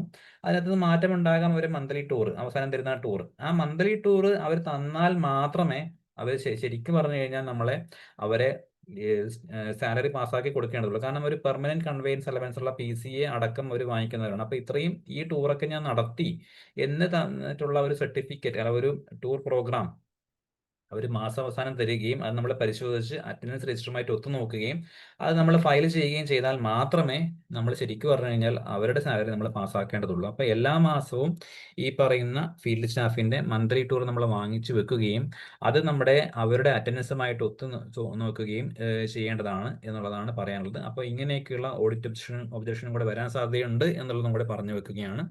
പിന്നെ ഒന്നാണ് നമ്മൾ വരുമാനത്തിനകത്ത് നേരത്തെ പറയാത്ത ഒരു സാധനം ഇപ്പോൾ അതായത് നമ്മുടെ സ്ഥാപനത്തിലുള്ള OPയിലെ വരുമാനമുണ്ട്, OP ടിക്കറ്റിന്റെ വരുമാനം, ലാബിന്റെ വരുമാനം, അതൊക്കെയുണ്ട്. അതുപോലെ തന്നെയാണ് ഒന്ന് TR5. പ്രത്യേകിച്ച് കോട്ട ഫൈനൊക്കെ പിരിക്കാനായിട്ട് നമ്മൾ തുടങ്ങിയപ്പോഴും നമുക്ക് വരുന്നൊരു സാധനമാണ് ഈ പറയുന്ന ഈ TR5 വഴി നമ്മൾ കളക്ട് ചെയ്യുന്ന നമ്മുടെ ഫൈനായിട്ട് കളക്ട് ചെയ്യുന്ന കാര്യങ്ങൾ. അപ്പൊ പക്ഷെ അതും നമ്മുടെ മെയിൻ ക്യാഷ് ബുക്കിനകത്തും കൂടി അത് വരവ് വരുത്തണം എന്നുള്ളതാണ് പറയാനുള്ളത്. അപ്പോ ആ കാര്യം കൂടി നമ്മളൊന്ന് ശ്രദ്ധിക്കേണ്ടതാണ്. പിന്നെ TR5 ഇപ്പം ഈ TR5 ആയതുകൊണ്ട് എനിക്ക് തോന്നുന്നത് റെസീറ്റ് ബുക്കിന്റെ കാര്യം വരുന്നില്ല എന്നാണ് തോന്നുന്നത്. പിന്നെ ഒന്നാണ് നമ്മളെ IT സ്റ്റേറ്റ്മെന്റ് എന്നുള്ളത്. IT സ്റ്റേറ്റ്മെന്റ് നമുക്കറിയാം നമ്മുടെ സാമ്പത്തിക വർഷ ആദ്യത്തിലും അതുപോലെ തന്നെ ഏകദേശം നവംബർ മാസത്തിലൊക്കെ നമ്മൾ IT സ്റ്റേറ്റ്മെന്റ് വാങ്ങിക്കാറുണ്ട്. അപ്പോൾ പല സ്റ്റാഫും അവർക്ക് ഇന്ന ഡിഡക്ഷൻസ് ഒക്കെ ഉണ്ട് എന്നുള്ളത് ക്ലെയിം ചെയ്യാറുണ്ട്. പ്രത്യേകിച്ച് അവരുടെ HR അല്ലെങ്കിൽ പിന്നെ അങ്ങനെയുള്ള കാര്യങ്ങളിലൊക്കെ ഉള്ള ക്ലെയിമോ അല്ലെങ്കിൽ പിന്നെ ഹൗസിംഗ് ലോണിന്റെ ഈ നമ്മുടെ ഇൻട്രസ്റ്റ് ഒക്കെ അവർ ക്ലെയിം ചെയ്യാറുണ്ട്. പക്ഷെ അതിനകത്തും അവർ മാൻഡേറ്ററി ആയിട്ട് അതിനകത്ത് സൂക്ഷിക്കേണ്ട കുറച്ച് സർട്ടിഫിക്കറ്റ്സ് ഉണ്ട്. അത് ഒന്നാണ് പ്രത്യേകിച്ച് ഈ പറയുന്ന ഹൗസിംഗ് ലോണിന്റെ കാര്യം. അതായത് പലപ്പോഴും നമ്മുടെ സ്റ്റാഫ് അവർ കുറച്ച് സർവീസ് ആകുമ്പോഴത്തേക്കും അവർ വീട് വയ്ക്കും, അതിന്റെ പിന്നെ ഹൗസിംഗ് ലോണിന്റെ ഇൻട്രസ്റ്റ് അവർ ക്ലെയിം ചെയ്യും. പക്ഷേ ഈ രണ്ടാമതായിട്ട് എഴുതിയിട്ടുള്ളത് നോക്കുക, അതായത് ഭാര്യയുടെയും ഭർത്താവിന്റെയും പേർക്ക് ഒരുമിച്ച് എടുത്തിട്ടുള്ള വീടാണെങ്കിൽ, അത് സംയുക്തമായിട്ടുള്ള ലോണാണെങ്കിൽ അതിന്റെ പകുതി തുകയുടെ ഇൻട്രസ്റ്റിന്റെ പകുതിയുടെ തുകയ്ക്ക് മാത്രമേ അയാൾക്ക് അർഹതയുള്ളൂ. അതായത് അയാൾക്ക് അതിനുള്ള കിഴിവിന് മാത്രമേ അർഹതയുള്ളൂ. അതുപോലെ തന്നെ അവര് വീട് കംപ്ലീറ്റ് ആക്കിയിട്ടുണ്ടെങ്കിൽ അതിന്റെ ഉടമസ്ഥാവകാശ സർട്ടിഫിക്കറ്റും കൂടി അതിനകത്ത് വെക്കണം. അതാണ് ഈ housing loan proof of ownership എന്നുള്ള ഈ നാലാമത്തെ കാര്യം. അപ്പോൾ അങ്ങനെയുള്ള കാര്യങ്ങൾ സൂക്ഷിക്കണം. അതുപോലെ തന്നെ ചിലപ്പോൾ ഈ ട്യൂഷൻ ഫീസ് ഞാൻ ഏത് ഡിഡക്ഷൻ ആണെന്ന് മറന്നുപോയി, പക്ഷെ ആ ട്യൂഷൻ ഫീസ് അവർ ക്ലെയിം ചെയ്യുന്നുണ്ടെങ്കിൽ അതിന്റെ സർട്ടിഫിക്കറ്റ് വേണം. പിന്നെ പ്രധാനമായിട്ടും ഈ ഹൗസിംഗ് ലോണിന്റെ കാര്യത്തിനകത്താണ് ഈ ഓണർഷിപ്പിന്റെ ഒരു കാര്യം വരുന്നത്. അപ്പോൾ അവർ IT സ്റ്റേറ്റ്മെന്റ് തരികയാണെങ്കിൽ കൃത്യമായിട്ട് അതിന്റെ പ്രൂഫ് എല്ലാം ഉണ്ട് എന്നും കൂടി ഉറപ്പുവരുത്തുക. ബേസിക്കലി നമ്മൾക്ക് വരുന്ന ഒരു പേഴ്സണൽ ഫൈനാൻഷ്യൽ ലയബിലിറ്റി അല്ലെങ്കിൽ പോലും ഞാൻ നേരത്തെ പറഞ്ഞ പോലെ തന്നെ ഇതൊക്കെ ഒരു നമ്മൾ എഴുതി മറുപടി ഉണ്ടാക്കേണ്ട ഒരു ഇതിലേക്ക് വരികയാണ്. അപ്പോൾ അതൊക്കെ ഒന്ന് ഒഴിവാക്കുക. പിന്നെ എന്താണ് ഇതിനകത്ത് പറയുന്ന പോലെ തന്നെ അവസാനമായിട്ട് ഓഫീസിന്റെ കാര്യത്തിൽ ചിലപ്പോൾ ക്ലർക്കൊന്നും ശ്രദ്ധിക്കില്ല, പക്ഷെ അതുപോലെ ആവരുത് മെഡിക്കൽ ഓഫീസർ. കാരണം എങ്ങനെയായി കഴിഞ്ഞാലും കുറഞ്ഞത് 50% ലയബിലിറ്റി നമുക്ക് പല കാര്യങ്ങളും ഉണ്ടാകാം. അപ്പോൾ ഇതിനകത്ത് ഈ റെഡിനകത്ത് മാർക്ക് ചെയ്തിരിക്കുന്നത് നോക്കുക. അതായത് നേരത്തെ പറഞ്ഞ ഒരു കാര്യം തന്നെ, ഫെബ്രുവരിയിൽ നമുക്കറിയാം പരമാവധി 29 ദിവസം ഉണ്ടാവും. പക്ഷെ 31ാമത്തെ ദിവസം വരെ അറ്റൻഡൻസ് മെഡിക്കൽ ഓഫീസർ അടക്കം ഇട്ടിട്ടുണ്ട് എങ്കിൽ അവിടെ എന്തുമാത്രമാണ് ഈ പറയുന്ന കാര്യങ്ങൾ ശ്രദ്ധിക്കുന്നുണ്ട് എന്നുള്ളത് നമുക്ക് നോക്കാം. ഇതൊക്കെ ഞാൻ നേരത്തെ പറഞ്ഞ പോലെ തന്നെ നമുക്ക് വലിയ തലവേദനയൊന്നുമില്ല. ആഴ്ചയിൽ എന്താണ് ദിവസം ഇന്നത് നോക്കണം, ആഴ്ചയിൽ ഇന്നത് നോക്കണം, ഒരു മാസം കൂടുമ്പോൾ ഇന്നതൊക്കെ നോക്കണം എന്നൊരു ടൈം ടേബിൾ നമ്മൾ ഉണ്ടാക്കിയിട്ട് അത് പോയി കഴിഞ്ഞാൽ തന്നെ ഇതൊക്കെ നോക്കാവുന്നതേ ഉള്ളൂ. അതുകൊണ്ട് ഇത് ഒരുമിച്ച് പറയുമ്പോൾ ഒരുപാട് ബാധ്യതയും തലവേദനയുമായിട്ട് തോന്നുമെങ്കിലും നമുക്ക് ചെയ്യാവുന്ന കാര്യങ്ങളൊക്കെ തന്നെയാണ് എന്നാണ് എനിക്ക് പറയാനുള്ളത്. പിന്നെ സാലറി പ്രോസസ്സിങ്ങുമായിട്ട് ബന്ധപ്പെടുത്തിയിട്ടുള്ള കുറച്ച് ഇത് വരാറുണ്ട്. അത് ഞാൻ നേരത്തെ പറഞ്ഞ പോലെ തന്നെയാണ്. അതായത് ഈ പറയുന്ന വാഹനപ്പടി, അതായത് പെർമനന്റ് കൺവെയൻസ് അലവൻസ്, അതായത് അവർ ഈ പറഞ്ഞ JPHN ആയി കഴിഞ്ഞാലും അവർക്കൊക്കെ ആ ഒരു ലീവ് കാലയളവിലാണെങ്കിൽ അവർക്ക് അതിന് PCA അവർക്ക് അനുവദനീയമല്ല. അപ്പൊ PCA എന്ന് പറഞ്ഞാൽ ചെറിയൊരു തുകയേ വരികയുള്ളൂ. അതും നമ്മുടെ പേഴ്സണൽ ലയബിലിറ്റി അല്ല, പക്ഷെ നമ്മളൊന്ന് ശ്രദ്ധിക്കേണ്ടതാണ്. അവരിങ്ങനെയുള്ള പരിവർത്തിത അവധിയോ അല്ലെങ്കിൽ പിന്നെ ഏൺ ലീവ് പോലെയുള്ള കാര്യങ്ങളൊക്കെ എടുക്കുന്നുണ്ടെങ്കിൽ, ആർജിത അവധിയൊക്കെ എടുക്കുന്നുണ്ടെങ്കിൽ ആ സമയത്ത് ആ പീരീഡിൽ അവർക്ക് ഈ പറയുന്ന PCA അനുവദനീയമല്ല എന്നും അത് കുറവ് ചെയ്യണം എന്നുള്ള കാര്യം കൂടി നമ്മൾ നോക്കണം. പിന്നെ അതുപോലെ തന്നെയാണ് ഈ HRA കൊടുക്കുന്നത്. സബ് സെന്റർ ബിൽഡിംഗ് ഉള്ള JPHN ആണെങ്കിൽ നമുക്ക് അറിയാം അവർക്ക് HRA ഇല്ല എന്നുള്ളത്. അതായത് അവർക്ക് പലപ്പോഴും പക്ഷേങ്കിൽ അവരോട് താമസിക്കുന്നില്ല എങ്കിൽ പോലും അവർക്ക് ആ ഒരു ഫിറ്റ് ബിൽഡിംഗ് ആണ് എങ്കിൽ അവിടെ JPHN ക്വാർട്ടേഴ്സിന് പ്രൊവിഷൻ ഉണ്ടെങ്കിൽ അവർക്ക് HRA കൊടുക്കാൻ പറ്റില്ല. അപ്പോൾ ആ HRA അത് അവർ തിരിച്ച് അടക്കേണ്ടതായിട്ട് വരും. ഇനി അവിടെ താമസിക്കാൻ പറ്റാത്ത ബിൽഡിംഗ് ആണെങ്കിൽ നിർബന്ധമായിട്ടും ആ കൺസേൺഡ് LSTD എഞ്ചിനീയർ അത് അൺഫിറ്റ് ആണ് എന്ന് സർട്ടിഫൈ ചെയ്തിട്ടുണ്ടെങ്കിൽ മാത്രമേ നമ്മൾക്ക് അവിടെ HRA അവർക്ക് കൊടുക്കാൻ പാടുള്ളൂ എന്നുള്ളതാണ്. പിന്നെ ഇതിനകത്ത് നിന്നും ഇത് ഈ പറയുന്നത് തന്നെയാണ്, എപ്പോഴാണോ ഇനിയിപ്പോൾ അൺഫിറ്റ് ആണെങ്കിൽ തന്നെ ഒരു കാര്യമുണ്ട്, എപ്പോഴാണോ അൺഫിറ്റ് ഇവർ സർട്ടിഫൈ ചെയ്തത് അതിനുശേഷം മാത്രമേ അവർക്ക് HRA അർഹതയുള്ളൂ. അതിന് മുന്നേയുള്ള കാലയളവിനകത്ത് ഇതിപ്പോൾ നോക്കുക, ഇങ്ങനെ കുറേ മാസം, ഇതിപ്പം ഏകദേശം പഴയ വർഷത്തെയാണ്, എന്നാലും അവർ ഒരുമിച്ച് അടക്കേണ്ട തുക എന്ന് പറയുന്നത് 48,162 രൂപയാണ്. ഇൻസ്റ്റാൾമെന്റ് ആയിട്ട് അടക്കാമെങ്കിൽ പോലും ആ ഒരു തുകയാണ് അവർക്ക് തിരിച്ചടക്കേണ്ടി വരുന്നത്. അപ്പോൾ ആ രീതിയിൽ ഇത് അവരുടെ ലയബിലിറ്റി ആണെങ്കിൽ പോലും നമ്മൾ ഇതൊന്ന് ശ്രദ്ധിക്കുക എന്നുള്ള കാര്യം നോക്കണം. പിന്നെ സബ് സെന്റർ ബിൽഡിംഗ് ഇല്ല എങ്കിൽ ഇത് നമ്മുടെ ജില്ലയിൽ വന്നൊരു ഓഡിറ്റ് സെക്ഷനാണ്. സബ് സെന്റർ ബിൽഡിംഗ് ഇല്ല എങ്കിൽ ബിൽഡിംഗ് ഉണ്ടാക്കാനായിട്ട് നമ്മൾ നോക്കണം എന്നാണ് ഓഡിറ്റേഴ്സ് പറയുന്നത്. ഒന്നും പറയണ്ടേ എന്ന് കരുതിയിട്ട് എഴുതി വെച്ച പോലെയുണ്ട്. എന്തായി കഴിഞ്ഞാലും മറ്റൊരു കാര്യം ക്വാർട്ടേഴ്സിന്റെ കാര്യമാണ്. അതായത് സ്ഥാപനത്തിന്റെ അകത്തുള്ള ക്വാർട്ടേഴ്സിന്റെ രജിസ്റ്റർ എന്നുള്ളൊരു രജിസ്റ്റർ ഉണ്ട്. ആ രജിസ്റ്ററിന്റെ ഫോം എന്നുള്ളത് KFC വോളിയം 2 ഫോം 1A അതുപോലെ തന്നെ പരിപാലിക്കണം. അതുപോലെ തന്നെ നമ്മൾ ശ്രദ്ധിക്കേണ്ടതാണ് ഏത് വിഭാഗം ജീവനക്കാർക്കാണ് യഥാർത്ഥത്തിൽ ഓരോ PWD ആണ് ആ ക്വാർട്ടേഴ്സ് കൺസ്ട്രക്ട് ചെയ്യുന്നത് എങ്കിൽ ഇത് PHCMOസിന്റെ കാര്യത്തിൽ വരാനുള്ള സാധ്യത വളരെ വിദൂരമാണ്. കാരണം അങ്ങനെ PHCയിലേക്ക് ക്വാർട്ടേഴ്സ് ഉള്ളത് കുറവാണ്, അപൂർവം ഇല്ല എന്നല്ല, ചില സ്ഥലങ്ങളിലും ഉണ്ട്. അപ്പോൾ ഞാൻ പറഞ്ഞു വരുന്നത് സാധാരണത്തിൽ PWD ആണ് ഒരു ക്വാർട്ടേഴ്സ് പണിയുന്നത് എങ്കിൽ അവർ ആ ക്വാർട്ടേഴ്സിലെ ഓരോ റൂമും അത് ആർക്കാണ് എന്ന് നേരത്തെ തന്നെ അവരുടെ ആ ഉത്തരവിനകത്ത് തന്നെ ഉണ്ടാകും. പലപ്പോഴും ഈ NHM ഒക്കെ ക്വാർട്ടേഴ്സ് പണിയുമ്പോഴാണ് ഏത് സ്റ്റാഫിനാണ് എന്ന് പറയാതെ ക്വാർട്ടേഴ്സ് ഉണ്ടാക്കുന്നതായിട്ട് കാണുന്നത്. എന്തായിക്കഴിഞ്ഞാലും ആ ക്വാർട്ടേഴ്സ് ഇന്ന സ്റ്റാഫിനാണ് അനുവദിച്ചിട്ടുള്ളത് എങ്കിൽ ആ സ്റ്റാഫിനെ മാത്രമേ നമ്മൾ അവിടെ താമസിക്കാനായിട്ട് പാടുള്ളൂ. അപ്പോൾ ഇത് നോക്കുക, ഇത് നമ്മുടെ ജില്ലയിൽ തന്നെ വന്നിട്ടുള്ള ഒരു ഓഡിറ്റ് ഒബ്ജക്ഷൻ ആണ്.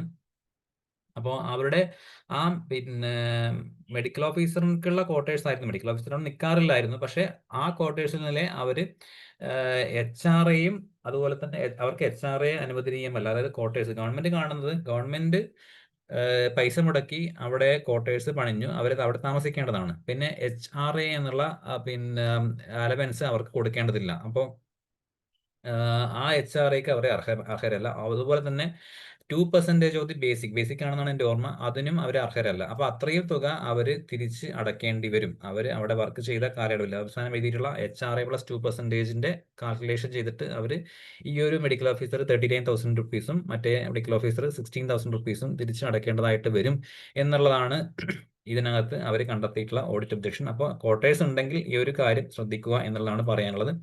പിന്നീട് പക്ഷേ HRA പിന്നെ അവർ കുറവ് ചെയ്യാൻ തുടങ്ങി. അതായത് ഇതേ സ്ഥാനത്തിൽ തന്നെ അടുത്ത പിന്നെ കുറെ കഴിഞ്ഞിട്ടുള്ള ഒരു ഓഡിറ്റ് ഒബ്ജക്ഷൻ ആണിത്. അപ്പോൾ ഇതിനകത്ത് പക്ഷെ അവർ ചെയ്തത് എന്താ വെച്ച് കഴിഞ്ഞാൽ, ഞാൻ നേരത്തെ പറഞ്ഞു ആ ബിൽഡിംഗ് ഉണ്ടാക്കിയിട്ടുള്ളത്, ക്വാർട്ടേഴ്സ് ഉണ്ടാക്കിയിട്ടത് മെഡിക്കൽ ഓഫീസർക്കാണ്. പക്ഷെ അവർ ആ മെഡിക്കൽ ഓഫീസർക്ക് ആർക്കും അവിടെ ക്വാർട്ടേഴ്സ് വേണ്ട. അപ്പോൾ അവരെന്ത് ചെയ്തു, അവരത് HAക്ക് കൊടുത്തു. HAക്ക് കൊടുത്തിട്ട് അവരുടെ ശമ്പളത്തിൽ നിന്നും അതിന്റെ ആനുപാതികമായിട്ടുള്ള HRAയും 2% ഓഫ് ഇതും ബേസിക്കും അവർ പിന്നെ ഡെഡിറ്റ് ചെയ്യാൻ തുടങ്ങി. പക്ഷെ അപ്പോൾ സർക്കാർ കാണുന്നത് എന്താണ്, സർക്കാരിന് ശരിക്കും മെഡിക്കൽ ഓഫീസർ ആണെങ്കിൽ വലിയ HRAയും അല്ലെങ്കിൽ വലിയ 2% അവർക്ക് കിട്ടിയേനെ. പക്ഷെ HA ആയതുകൊണ്ട് അത്രയും കിട്ടുന്നില്ല. അപ്പൊ അതുകൊണ്ട് തന്നെ സർക്കാർ അല്ലെങ്കിൽ ഓഡിറ്റേഴ്സ് പറയുന്നത് ആർക്ക് വേണ്ടിയാണോ ആ പറയുന്ന ബിൽഡിംഗ് ഉണ്ടാക്കിയിട്ടുള്ളത് അവർക്ക് തന്നെ അത് അലോട്ട് ചെയ്യുകയും അതിൽ അവരുടെ HRAയും 2% ഓഫ് ദി ബേസിക്കുമാണ് അവർ കിഴിവ് ചെയ്യേണ്ടത് എന്നുമാണ് പിന്നെ ഓഡിറ്റേഴ്സ് പറയുന്നത്. അതുപോലെ തന്നെ മറ്റൊരു ചോദ്യമാണ്, അപ്പൊ അങ്ങനെയുള്ള സ്ഥാപനങ്ങളിൽ അപ്പൊ അവർക്ക് ക്വാർട്ടേഴ്സ് വേണ്ടെങ്കിൽ എന്ത് ചെയ്യും എന്നുള്ളത്. യഥാർത്ഥത്തിൽ അവർക്ക് ചെയ്യാൻ ഒന്നും തന്നെ ഔദ്യോഗികമായിട്ടില്ല. ആർക്കാണോ ആ ക്വാർട്ടേഴ്സ് അനുവദിച്ചിട്ടുള്ളത് അവരുടെ പേരിൽ തന്നെ ആ ക്വാർട്ടേഴ്സ് അനുവദിച്ചതായിട്ട് ഓഫീസ് പ്രൊസീഡിങ്സ് ഉണ്ടാക്കുകയും അവരുടെ HRAയും 2% ഓഫ് ബേസിക്കും ഡെഡിറ്റ് ചെയ്യുക എന്നുള്ളത് മാത്രമാണ് അവിടെ ചെയ്യാനുള്ളത്. പിന്നെ അവരവിടെ മറ്റൊരാൾ താമസിക്കുന്നുണ്ടോ എന്നുള്ളത് ഇവർ തമ്മിലുള്ള അഡ്ജസ്റ്റ്മെന്റ് ആയിട്ട് പോകാനേ പറ്റുകയുള്ളൂ. നമ്മൾക്കൊരിക്കലും ഒരു ഓഫീസ് പ്രൊസീഡിങ്സ് ആയിട്ട് മറ്റൊരു വിഭാഗം ആൾക്കാർക്ക് ഇത് അനുവദിക്കാനായിട്ട് പാടില്ല എന്നുള്ള കാര്യം പ്രത്യേകം നമ്മൾ ശ്രദ്ധിക്കുക. പിന്നെ ഈ പറയുന്ന അഡ്ജസ്റ്റ്മെന്റിനകത്ത് മറ്റൊരാൾ താമസിക്കുമ്പോഴൊക്കെയുള്ള മറ്റു ചില കാര്യങ്ങളും കൂടി ഉണ്ട്. അതായത് മറ്റൊരു വിഭാഗം സ്റ്റാഫ് വന്നു, അപ്പൊ അവരവിടെ വെള്ളം അടിച്ചിട്ടോ അല്ലെങ്കിൽ ഇമ്മോറൽ ആയിട്ടോ ഒക്കെ ഒരു പ്രശ്നം ഉണ്ടായി കഴിഞ്ഞാൽ ശരിക്കും അതിന്റെ ഒരു ലയബിലിറ്റി വരുന്നത് ആർക്കാണോ ഓഫീസ് പ്രൊസീഡിങ്സ് പ്രകാരം ആ പറയുന്ന ക്വാർട്ടേഴ്സ് അനുവദിച്ചിട്ടുള്ളവർക്കാണ്. അപ്പോൾ ആ രീതിയിൽ അഡ്ജസ്റ്റ് ചെയ്ത് മറ്റൊരാൾക്ക് ക്വാർട്ടേഴ്സ് കൊടുക്കുമ്പോഴും നമ്മൾ ശ്രദ്ധിക്കേണ്ടതുണ്ട് എന്നുള്ളതാണ് പറയാനുള്ളത്. അപ്പൊ ഇതും പിന്നെ അതുപോലെ തന്നെയാണ് ഉള്ളത്. അപ്പൊ ക്വാർട്ടേഴ്സ് ഏത് സ്റ്റാഫിന് വേണ്ടിയിട്ടാണോ, ഏറ്റവും അവസാനത്തെ സെന്റൻസ് നോക്കുക, ക്വാർട്ടേഴ്സുകൾ ഏത് സ്റ്റാഫിന് വേണ്ടിയിട്ടാണോ നിർമ്മിച്ചിട്ടുള്ളത് പ്രസ്തുത ജീവനക്കാർക്ക് തന്നെ അനുവദിക്കേണ്ടതും അവരുടെ ശമ്പളത്തിൽ നിന്നുമാണ് വീട്ടുവാടക ഭത്തയും അതായത് HRAയും പ്രകാരമുള്ള 2% ഓഫ് ഇതും ബേസിക്കും ഈടാക്കേണ്ടതും എന്നാണ് പറയുന്നത്. ഓക്കെ, അപ്പൊ ഇത്രയും കാര്യങ്ങൾ ആണ് ഇതിന്റെ പകുതി വരെ ആകുമ്പോഴത്തേക്ക് പറയാനുള്ളത്. ബാക്കി ഇന്ന് കണ്ടിന്യൂ ചെയ്യണോ എങ്ങനെയാണ് എന്ന് ഷിൻസി പറഞ്ഞ ചെയ്യാം.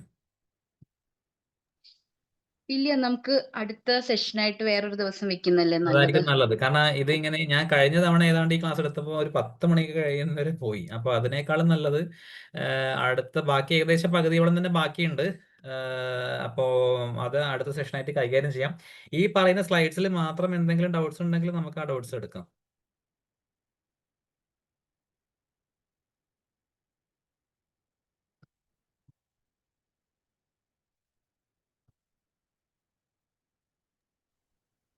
സച്ചിൻ ഒരു ക്വസ്റ്റ്യൻ കണ്ടായിരുന്നോ?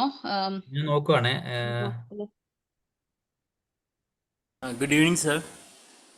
ഓക്കെ സർ, അഡ്വാൻസ് രജിസ്റ്റർ എന്ന് പറഞ്ഞാൽ ഒന്നുകൂടെ വിശദീകരിക്കാമോ സർ? അതായത് ഞാൻ പറഞ്ഞ പോലെ തന്നെ ഇത്ര എടുക്കണം, അങ്ങനെ എങ്ങനെ കേട്ടില്ല. അഡ്വാൻസ് രജിസ്റ്റർ, അഡ്വാൻസ് എമൗണ്ട് എടുക്കുന്നത് ആ ഇപ്പൊ ഇലക്ട്രിസിറ്റി ബില്ല് പേ ചെയ്യാനോ അങ്ങനെ അതിന് മാത്രമായിട്ടാണോ എടുക്കേണ്ടത് അതോ അല്ല അതായത് നമ്മൾക്ക് HMC-യിൽ നിന്ന് തുക ചെലവ് അത് ഞാൻ ശരിക്കും പറഞ്ഞാൽ ഇതിന് ഈ പറയുന്ന സെക്ഷനിലാണ് കൂടെ കുറച്ചും കൂടെ പറയാനുള്ളത്. എന്തായാലും നമുക്ക് അടുത്ത ക്ലാസ്സിൽ അത് പറയാം. അതായത് നമ്മൾ HMC-യിൽ നിന്നും നേരിട്ട് തുക ചെലവാക്കാൻ സാധിക്കുന്നത് നേരിട്ട് പേഷ്യന്റ് കെയറുമായിട്ട് ബന്ധപ്പെടുത്തിയ കാര്യങ്ങൾക്ക് മാത്രമാണ്. അതായത് പേഷ്യന്റ് റിലേറ്റഡ് ആയിട്ടുള്ള അതിനകത്ത്. അതേസമയം തന്നെ നമ്മുടെ LSGDക്ക് നമ്മുടെ നടത്തിപ്പ് കൈമാറിയിട്ടുള്ളതാണ് പഞ്ചായത്ത് രാജ് ആക്ട് പ്രകാരം. ആ പഞ്ചായത്ത് രാജ് ആക്ട് പ്രകാരം നമ്മുടെ ഈ സ്ഥാപനത്തിന്റെ നടത്തിപ്പ് LSGDക്ക് കൈമാറുമ്പോൾ LSGDക്ക് കുറെ ഫണ്ടുകൾ കൊടുത്തിട്ടുണ്ട് ഇതിന്റെ നടത്തിപ്പിന് വേണ്ടിയിട്ട്. അതായത് നമ്മുടെ ഇലക്ട്രിസിറ്റി ബിൽ അടക്കുക, അല്ലെങ്കിൽ പിന്നെ നമ്മുടെ മോട്ടോർ ചാർജ് അടക്കുക തുടങ്ങിയ കാര്യങ്ങളൊക്കെ അവർ ചെയ്യേണ്ടതാണ്. അപ്പോൾ അതുകൊണ്ട് തന്നെ സർക്കാർ കാണുന്നത് അവർക്ക് ആ തുക LSGDക്ക് കൊടുത്തിട്ടുണ്ട് എങ്കിൽ പിന്നെ അത് HMC-യിൽ നിന്നും എടുക്കാൻ പാടില്ല എന്നുള്ളതാണ്. അപ്പൊ ഞാൻ പറഞ്ഞു വരുന്നത് എന്താ വെച്ച് കഴിഞ്ഞാൽ ഇതുപോലെ LSGD ചിലവാക്കേണ്ട കാര്യങ്ങൾക്കുള്ള തുക ചിലപ്പോൾ അവിടെ ഫണ്ടിന്റെ ഷോർട്ടേജ് കാരണം നമ്മൾ HMC-യിൽ നിന്നും എടുക്കേണ്ടി വരികയാണെങ്കിൽ അത് HMC-യുടെ ഒരു ബാധ്യതയായിട്ട് കാണിക്കരുത്. അത് HMC-യിൽ നിന്ന് തൽക്കാലം അവിടെ നിന്ന് കടം വാങ്ങിച്ചതായിട്ട് മാത്രമേ കാണിക്കാവൂ. അതിനു വേണ്ടിയിട്ടാണ് നമ്മൾ HMC അഡ്വാൻസ് രജിസ്റ്റർ എന്നുള്ള രജിസ്റ്റർ സൂക്ഷിക്കേണ്ടത്. അപ്പോൾ ഇന്നിപ്പം നാളെ ഇപ്പം നമ്മുടെ കഴിഞ്ഞ മാസത്തെ ഇലക്ട്രിസിറ്റി ബിൽ അടയ്ക്കേണ്ടത് ലാസ്റ്റ് ഡേറ്റ് ആണ്. അതും കൂടെ അടച്ചില്ല എങ്കിൽ കറണ്ട് കട്ടാവും. പിന്നെ നമ്മുടെ OP7 മുടങ്ങുമെങ്കിൽ നമ്മൾക്ക് LSGDയിൽ നിന്നും തുക കിട്ടാൻ താമസമുണ്ടെങ്കിൽ ഈ പറയുന്ന HMC-യിൽ നിന്നും ഈ പറയുന്ന തുക എടുത്ത് അടയ്ക്കാം. പക്ഷേ അത് അഡ്വാൻസ് രജിസ്റ്റർ എന്നുള്ള രീതിയിലുള്ള രജിസ്റ്ററിനകത്തേക്ക് കാണിക്കണമെന്നും അതുപോലെ തന്നെ ആ പറയുന്ന കാര്യം ആ തുക പിന്നീട് LSGയിൽ നിന്ന് കിട്ടുമ്പോൾ തിരിച്ച് HMC-യിലേക്ക് അടക്കുകയും ചെയ്യണം. അപ്പൊ എന്തൊക്കെ കാര്യങ്ങൾ അഡ്വാൻസ് രജിസ്റ്ററിനകത്തേക്ക് കാണിക്കണം എന്ന് വെച്ച് കഴിഞ്ഞാൽ നമ്മൾ HMC-യിൽ നിന്നും എന്തൊക്കെ ചെയ്യാം എന്നുള്ളത് നമ്മൾ അറിഞ്ഞിരിക്കണം. HMC-യിൽ നിന്ന് നമുക്ക് ചെയ്യാൻ സാധിക്കുന്നത് പേഷ്യന്റ് കെയറുമായിട്ട് നേരിട്ട് റിലേറ്റഡ് ആയിട്ടുള്ള കാര്യങ്ങളാണ്. അപ്പൊ അങ്ങനത്തെ അല്ലാത്ത LSGD നമുക്ക് ചെയ്തു തരേണ്ടതായിട്ടുള്ള കാര്യങ്ങൾ ചെയ്യുന്നുണ്ടെങ്കിൽ അത് നമ്മൾ അഡ്വാൻസ് രജിസ്റ്ററിനകത്ത് കാണിച്ച് HMC-യിൽ നിന്നും അഡ്വാൻസ് തുക എടുത്തതായിട്ട് കാണിച്ചിട്ട് മാത്രമേ ചെയ്യാവൂ. സാർ ഞാൻ ചോദിക്കുന്നത് ഒരു എമൗണ്ട് എടുത്തു വെച്ചിരുന്നിട്ട് ഡേ ടു ഡേ അത് ആക്ടിവിറ്റീസിന് ശരിയല്ല. അത് ഒരു ശരിയായ നടപടിയല്ല. അങ്ങനെ ഒരു വഴിയല്ലേ പോകാൻ പാടുള്ളൂ. അല്ല, അത് പല സ്ഥലങ്ങളിൽ ഞാൻ വർക്ക് ചെയ്ത സ്ഥാപനത്തിലടക്കം അത് ചെയ്തിട്ട് കാണുന്നുണ്ട്. പക്ഷെ അത് ഞാൻ അതായത് ഒരു 5000 രൂപ അങ്ങ് പിൻവലിക്കുകയാണ്, എന്നിട്ട് അത് ക്യാഷ് ആയിട്ട് വെക്കുകയാണ്. ഒരു എന്താ പറയാ, അത് ഓഡിറ്റേഴ്സ് അത് സമ്മതിക്കുമോ ഇല്ലയോ എന്ന് എനിക്കറിയില്ല. ചെയ്തു വരുന്നത് കാണുന്നുണ്ട്. പക്ഷെങ്കിൽ അതിനകത്ത് കാര്യം എന്ന് വെച്ച് കഴിഞ്ഞാൽ നമ്മളിപ്പം ഒന്നും കാണാതെ ഒരു 5000 രൂപ നമ്മൾ ക്യാഷ് ആയിട്ട് വിഡ്രോ ചെയ്ത് വെച്ചു എന്നുള്ളത് ശരിയാണ്. അഡ്വാൻസ് രജിസ്റ്ററിനകത്ത് ചേർത്തു എന്നുള്ളത് ശരിയാണ്. പക്ഷെ അതിന്റെ കൃത്യമായിട്ടുള്ള ആ, പിന്നെ ഇത് നമ്മൾ വൗച്ചർ സൂക്ഷിക്കണം. അതേ എനിക്ക് പറയാനുള്ളൂ. Okay sir, okay sir. ഈ ഗ്യാസ് കൊടുക്കുന്നത് ഈ ഹരിതകർമ്മസേന അവരൊന്നും മറ്റേ ചെക്കൊന്നും എടുക്കില്ലല്ലോ. അപ്പോൾ അവർക്ക് ക്യാഷ് ആയിട്ട് തന്നെ കൊടുക്കണ്ടേ? അതെങ്ങനെയാണ് അത് ചെയ്യേണ്ടത്? അത് ശരിയാണ്, അത് ശരിയാണ്. അപ്പൊ അതില് നമ്മൾക്ക് പിന്നെ എന്താണ് പെയ്ഡ് ബൈ മീ എന്നുള്ള രീതിയിൽ എടുത്തിട്ട് ചെയ്യേണ്ടി വരും. വേറെ ഓഫീസ് സ്റ്റാഫ് ആരാണോ പേ ചെയ്തത് അയാളുടെ ബില്ലിൽ paid by me. Okay okay ശരി. അതെ, പെയ്ഡ് ബൈ മീ ആയിട്ട് ചെയ്യേണ്ടി വരും. സ്റ്റാമ്പൊക്കെ മേടിക്കുമ്പോൾ ഈ പോസ്റ്റ് ഓഫീസിൽ നിന്ന് സ്റ്റാമ്പൊക്കെ മേടിക്കുമ്പോൾ എമൗണ്ട് കൊടുത്താലല്ലേ പറ്റുള്ളൂ. അപ്പോൾ ഇങ്ങനെ ചെയ്യണം അല്ലേ സാർ? അതെ, അത് പെയ്ഡ് ബൈ മീ ആയിട്ട് ചെയ്യേണ്ടി വരും. Okay, thank you sir.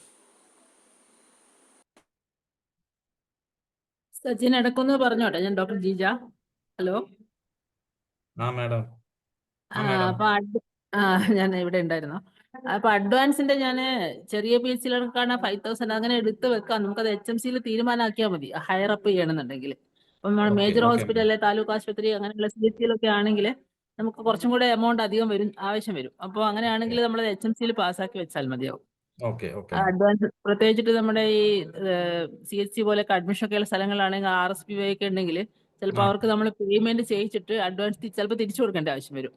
അപ്പോൾ മേജർ ഹോസ്പിറ്റൽ പ്രത്യേകിച്ചിട്ടും വരും. അപ്പോൾ അതുപോലെ ചെറിയ ചെറിയ വർക്കൊക്കെ ചെയ്യിച്ചിട്ടൊക്കെ ചിലപ്പോൾ കൊടുക്കുമ്പം ചെറിയ സ്മോൾ എമൗണ്ട് ഒക്കെ കൊടുക്കില്ല, 500 രൂപയൊക്കെ നമ്മളിപ്പോ പേഷ്യന്റ്. അപ്പൊ അങ്ങനെയൊക്കെ ആണെങ്കിൽ നമ്മൾ അഡ്വാൻസിന് എടുത്ത് കൊടുക്കാവുന്നതാണ്. അങ്ങനെ ചെയ്യാറ്. ഓക്കെ, ശരി. ഇംപ്രസ് മണി. ഹലോ സാർ, ഒരു ഡൗട്ട്. ഈ 3 അസിസ്റ്റന്റ് സർജൻ ഉള്ള ഒരു സ്ഥാപനമാണ്. അവിടെ ഒരു ക്വാർട്ടേഴ്സ് ഉണ്ട്. 3 അസിസ്റ്റന്റ് സർജൻ അത് ക്വാർട്ടേഴ്സിന്റെ ഒരു ഉത്തരവുണ്ട്, അതിനകത്ത് നോക്കിയാലേ പറയാൻ പറ്റൂ. എനിക്ക് തോന്നുന്നത് അത് സീനിയോറിറ്റി ആയിരിക്കാം എന്ന് തോന്നുന്നു. സീനിയർ ആളുടെ HRA ആയിരിക്കും പിടിക്കുന്നത് അല്ലേ? എന്നാണ് എനിക്ക് തോന്നുന്നത്. അതിനകത്ത് ആ ഉത്തരവിനെ നോക്കേണ്ടി വരും. ഓക്കെ സാർ, അടുത്ത ക്ലാസ്സിൽ ഒന്ന് പറയാവോ? ശരി. Thank you sir. In A sub centre can other JPHN who do not have sub center stay the concerned who is not willing to stay. അതായത് ഇതിനകത്ത് ഞാൻ പറഞ്ഞിരിക്കുന്ന പോലെ തന്നെയാണ്, നമ്മൾ ശരിക്കും പറഞ്ഞു കഴിഞ്ഞാൽ ഓഫീസ് പ്രൊസീഡിങ്സ് ആയിട്ട് ആർക്കാണോ ശരിക്കും അവിടെ അനുവദിച്ച് കൊടുക്കാൻ പറ്റുന്നത് ആ ആൾക്ക് മാത്രമേ നമ്മൾ ഔദ്യോഗികമായിട്ട് അവർക്ക് മാത്രമേ സമ്മതം കൊടുക്കാവൂ. കാരണം അതിൻ്റെ ഒരു പ്രശ്നം നമ്മൾ ഇതേ ഒരു ചോദ്യം ഒരു സ്ഥലത്ത് ചോദിച്ചപ്പോൾ വിജിലൻസിന്റെ നമ്മുടെ ADHS പറഞ്ഞത് ഇങ്ങനെയാണ്. സപ്പോസ് നമ്മൾ അഡ്ജസ്റ്റ്മെന്റിൽ താമസിക്കുന്ന ആൾ വന്നിട്ട് അവിടെ ഒരു പ്രശ്നം ഉണ്ടാക്കി, അതായത് ഒരു ഇല്ലീഗൽ ആയിട്ടുള്ള കാര്യം, ഒരു ആൽക്കഹോളിസം അല്ലെങ്കിൽ ഇമ്മോറലോ അങ്ങനെയുള്ള കാര്യങ്ങൾ ഉണ്ടാക്കി. അപ്പൊ അതിന്റെ ഒരു ലയബിലിറ്റി വരുന്നത് ശരിക്കും പറഞ്ഞു കഴിഞ്ഞാൽ ആർക്കാണോ ആ ഒരു ക്വാർട്ടേഴ്സിൽ താമസിക്കാൻ ശരിക്കും അർഹത ഉള്ളത് അവരും കൂടെ അതിനകത്ത് ഉത്തരം പറയേണ്ടതാണ്. അപ്പൊ അതുകൊണ്ട് തന്നെ നമ്മൾക്ക് ഒഫീഷ്യലി അത് പറയാൻ പറ്റില്ല എന്നാണ് എനിക്ക് തോന്നുന്നത്. സബ് സെന്ററിന്റെ കാര്യത്തിനകത്തും അത് തന്നെ ആകാനേ സാധ്യതയുള്ളൂ എന്നുള്ളതാണ്. സബ് സെന്ററിന്റെ കാര്യത്തിനകത്ത് എന്തെങ്കിലും മാറ്റമുണ്ടോ എന്ന് ഞാൻ റെഫർ ചെയ്തിട്ട് പറയാം. ഓക്കെ. ഹലോ സർ, നമുക്ക് വേണമെങ്കിൽ അത് റീഅലോട്ട് ചെയ്ത് കൊടുക്കാലോ. അതെ സബ് സബ് സെന്റർ സെന്ററിലേക്ക് അങ്ങോട്ടും ഇങ്ങോട്ടും മാറ്റാം. DMOക്ക് അതെ അതെ മാറ്റാം. അത് അത് അപ്ഡേറ്റ് MOയ്ക്ക് ചെയ്ത് തന്നെ വിട്ടാൽ അധികാരമുണ്ട്. പോരെ. ശരിയാണ്. അതെ. ഉം. അങ്ങനെയാണെങ്കിൽ സബ് സെന്റർ ഓക്യുപ്പൈ ചെയ്യാം. ശരിയാ. അതെ. ഞാൻ പറഞ്ഞതെന്ന് വെച്ച് കഴിഞ്ഞാൽ സബ് സെന്ററിന് റീഅലോട്ട് ചെയ്യാനുള്ള അധികാരം MOയ്ക്ക് തന്നെയാണുള്ളത്. അപ്പൊ സബ് സെന്ററിന് റീഅലോട്ട് ചെയ്യാം. ഓക്കെ.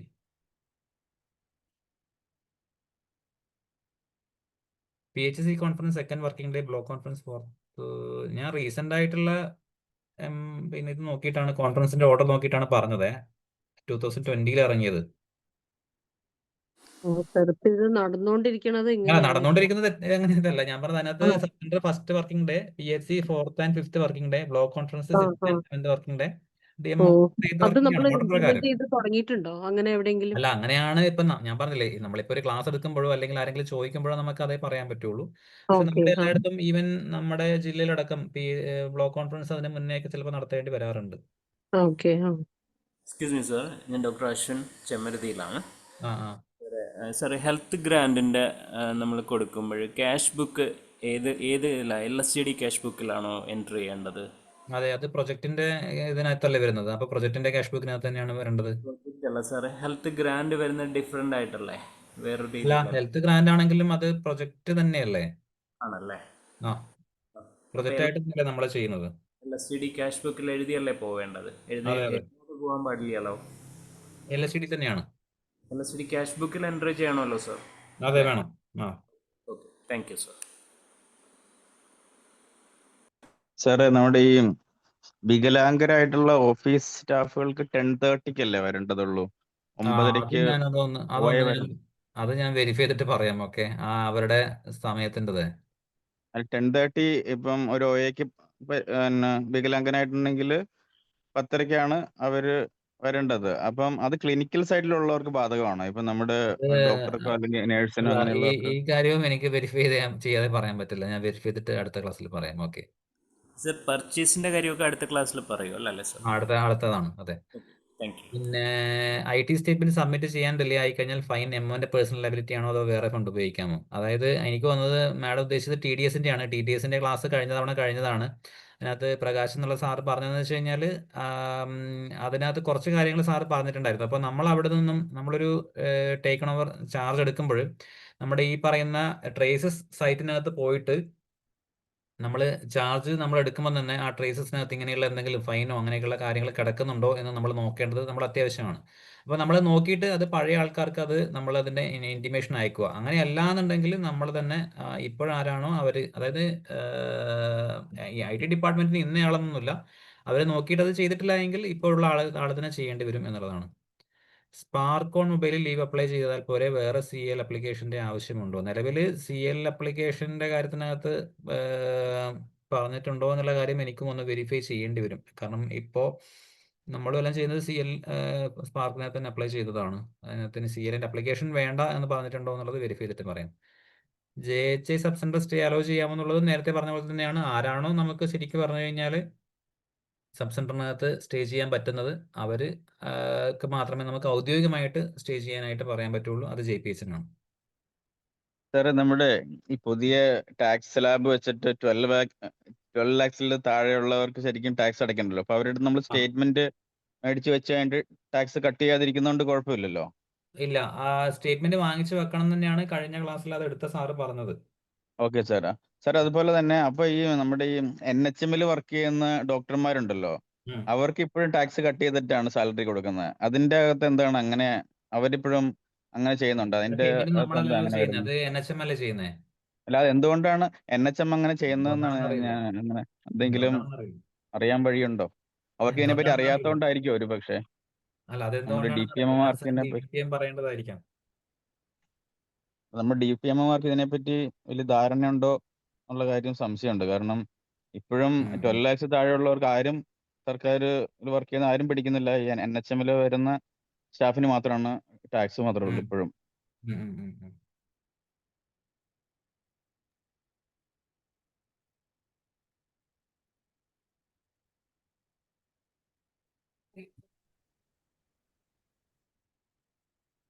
ഓക്കെ, ഇനി വേറെ ഒന്നും സംശയമില്ല എങ്കിൽ നമുക്ക് ഇന്നത്തേത് വൈൻഡപ്പ് ചെയ്യാം. ബാക്കി സച്ചിൻ, ഒരു ക്വസ്റ്റ്യൻ കൂടിയുണ്ട്. Can digital signature renewal amount be taken from HMC? ഇതിപ്പോ എല്ലാവരും അവരെ പേഴ്സണൽ ഇതിൽ നിന്ന് എടുക്കുന്നതായിട്ടാണ് കാണുന്നത്. അതിനകത്ത് എവിടെയെങ്കിലും അതിനെപ്പറ്റി പറയുന്നത് ഞാൻ കണ്ടിട്ടില്ല ഇതുവരെ. ഈവൻ നമ്മൾ കെൽട്രോണിൽ പോവുകയാണെങ്കിൽ പോലും അവിടെ ഒരു എമൗണ്ട് പേ ചെയ്യണം. എനിക്കൊന്ന് 900 ആണെന്ന് തോന്നുന്നു. അത് ആ വ്യക്തിയുടെ ഡിജിറ്റൽ സിഗ്നേച്ചർ ആയിട്ടാണ് യൂസ് ചെയ്യുന്നത് കാണുന്നത്. അതും അവർ പേഴ്സണലി എടുക്കുന്നതാണ്. HMC-ന്ന് സാർ എടുത്ത ആൾക്കാരുണ്ട്. 900 അല്ല സാർ, ഇപ്പൊ 3500 ഒക്കെയാണ് ഇവിടെ കാസർഗോഡ് അത് ജില്ലയിലൊക്കെ അവർ അല്ല, അത് മേടിക്കുന്നത്. കെൽട്രോണിൽ അത്രയില്ലല്ലോ, കെൽട്രോണിൽ കുറവല്ലേ?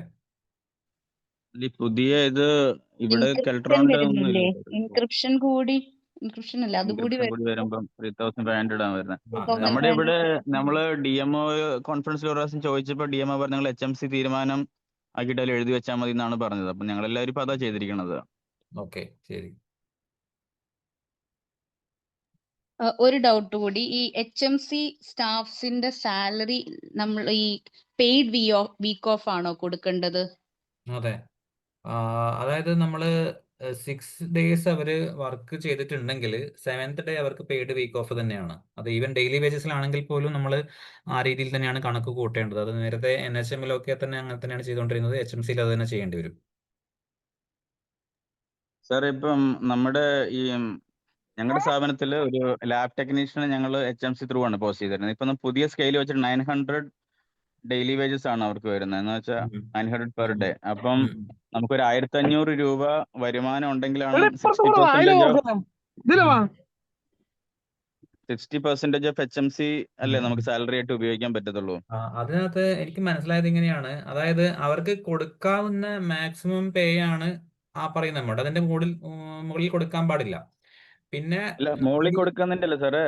ഉം. അതില് തന്നെ എന്ന് വെച്ചാൽ 900 കൊടുക്കുന്നെന്ന് വെക്കുക. അപ്പം 900 ആണല്ലോ പുതിയ ഓർഡർ വെച്ചിട്ട് 900 പെർ ഡേ കൊടുക്കാനാണ് പറഞ്ഞിരിക്കുന്നത്. അപ്പം നമ്മളത് കൊടുക്കുമ്പം ഈ മഴക്കാലത്തൊക്കെ നമുക്ക് HMC കളക്ഷൻ ചിലപ്പം അത്ര ഉണ്ടാവുമായിരിക്കും. ഒരു 1500 രൂപയ്ക്ക് ലാബിൽ നിന്ന് തന്നെ കിട്ടും. പക്ഷെ മഴയില്ലാത്ത സമയത്ത് നമ്മൾ അന്നേരം നമുക്ക് അവരോട് സാലറി കുറയ്ക്കണം എന്ന് പറയാൻ പറ്റുമോ? അങ്ങനെ അല്ല, അതാ ഞാൻ വരുമാനം പറഞ്ഞത്. ഇല്ലാത്തതുകൊണ്ട്. അവരുടെ സാലറിയുടെ സീലിംഗ് ആണ് ഫൈനാൻസിന്റെ ഓർഡറിനകത്ത് ഉള്ളത്. അപ്പൊ നമ്മൾ HMC വരുമാനം അനുസരിച്ചിട്ട് ആണ് അവരുടെ പിന്നെ ഇത് ഫിക്സ് ചെയ്യേണ്ടത് എന്നാണ് ഞാൻ പറഞ്ഞത്. അത് അന്നേരം മാക്സിമം എന്നല്ലേ പറയുന്നത്, മിനിമം അതന്നെ ഞാൻ എന്നല്ലല്ലോ. തുടക്കത്തിലേ പറഞ്ഞത്. അത് മാക്സിമം എന്നാണ് പറയുന്നത്. അല്ല, അത് അപ്പൊ HMC അതിന്റെ തീരുമാനിച്ചാൽ താഴെ കൊടുത്താൽ കൊടുക്കാം. മതി. മാക്സിമം കൊടുക്കേണ്ട ആവശ്യം എല്ലാ സ്ഥലത്തും ഇല്ല. അങ്ങനെ ഇല്ല, കൊടുക്കാനും ഇല്ല, പറ്റില്ല. ഇല്ല. മാക്സിമം കൊടുക്കേണ്ട ആവശ്യമില്ല. അതന്നെയാണ് മേഡം. ഓക്കെ, അപ്പൊ നമുക്ക് വരുമാനം വെച്ചിട്ട് അതിൽ കുറഞ്ഞ എമൗണ്ട് കൊടുത്താൽ മതി അല്ലേ? ആസ് പെർ HMC ഡിസിഷൻ HMC-യിൽ തീരുമാനിക്കുക എത്ര കൊടുക്കണമെന്നുള്ളത്, എന്നിട്ട് കൊടുക്കുക.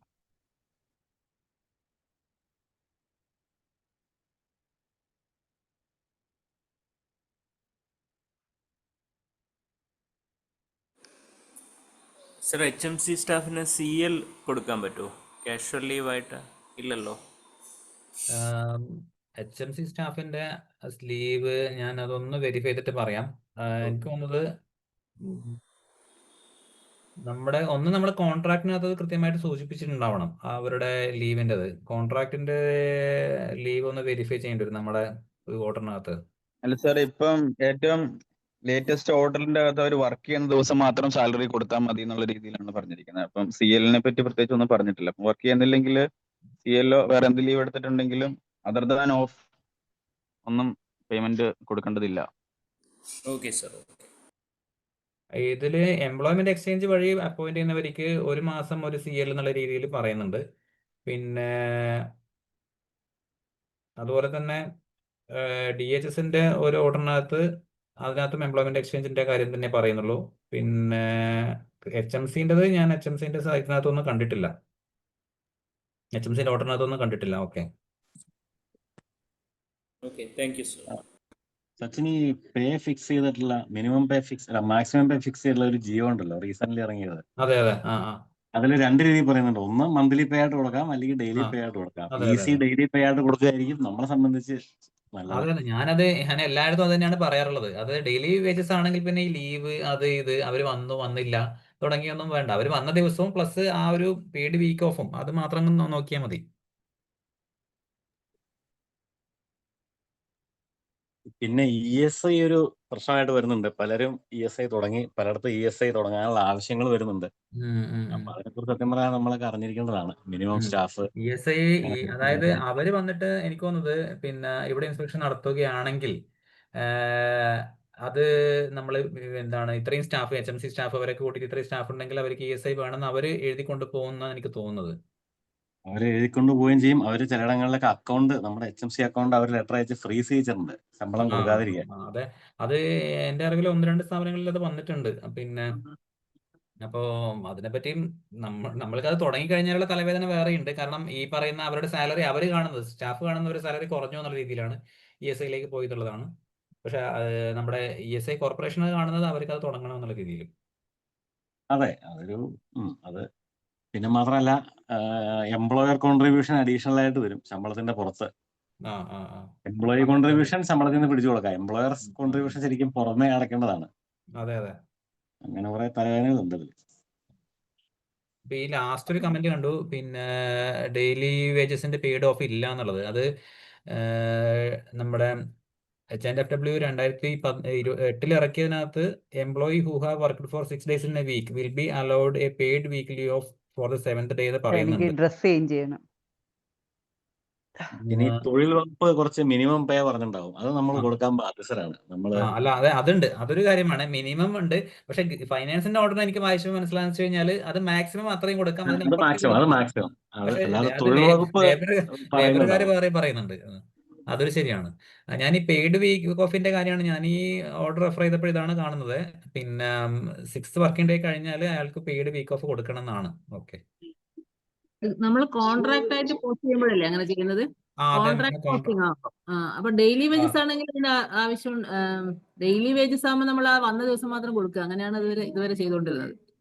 കോൺട്രാക്റ്റിലാണെങ്കിൽ കോൺട്രാക്ട് വേണ്ട, ഇല്ലാതെയും കൊടുക്കാൻ പറ്റില്ലല്ലോ.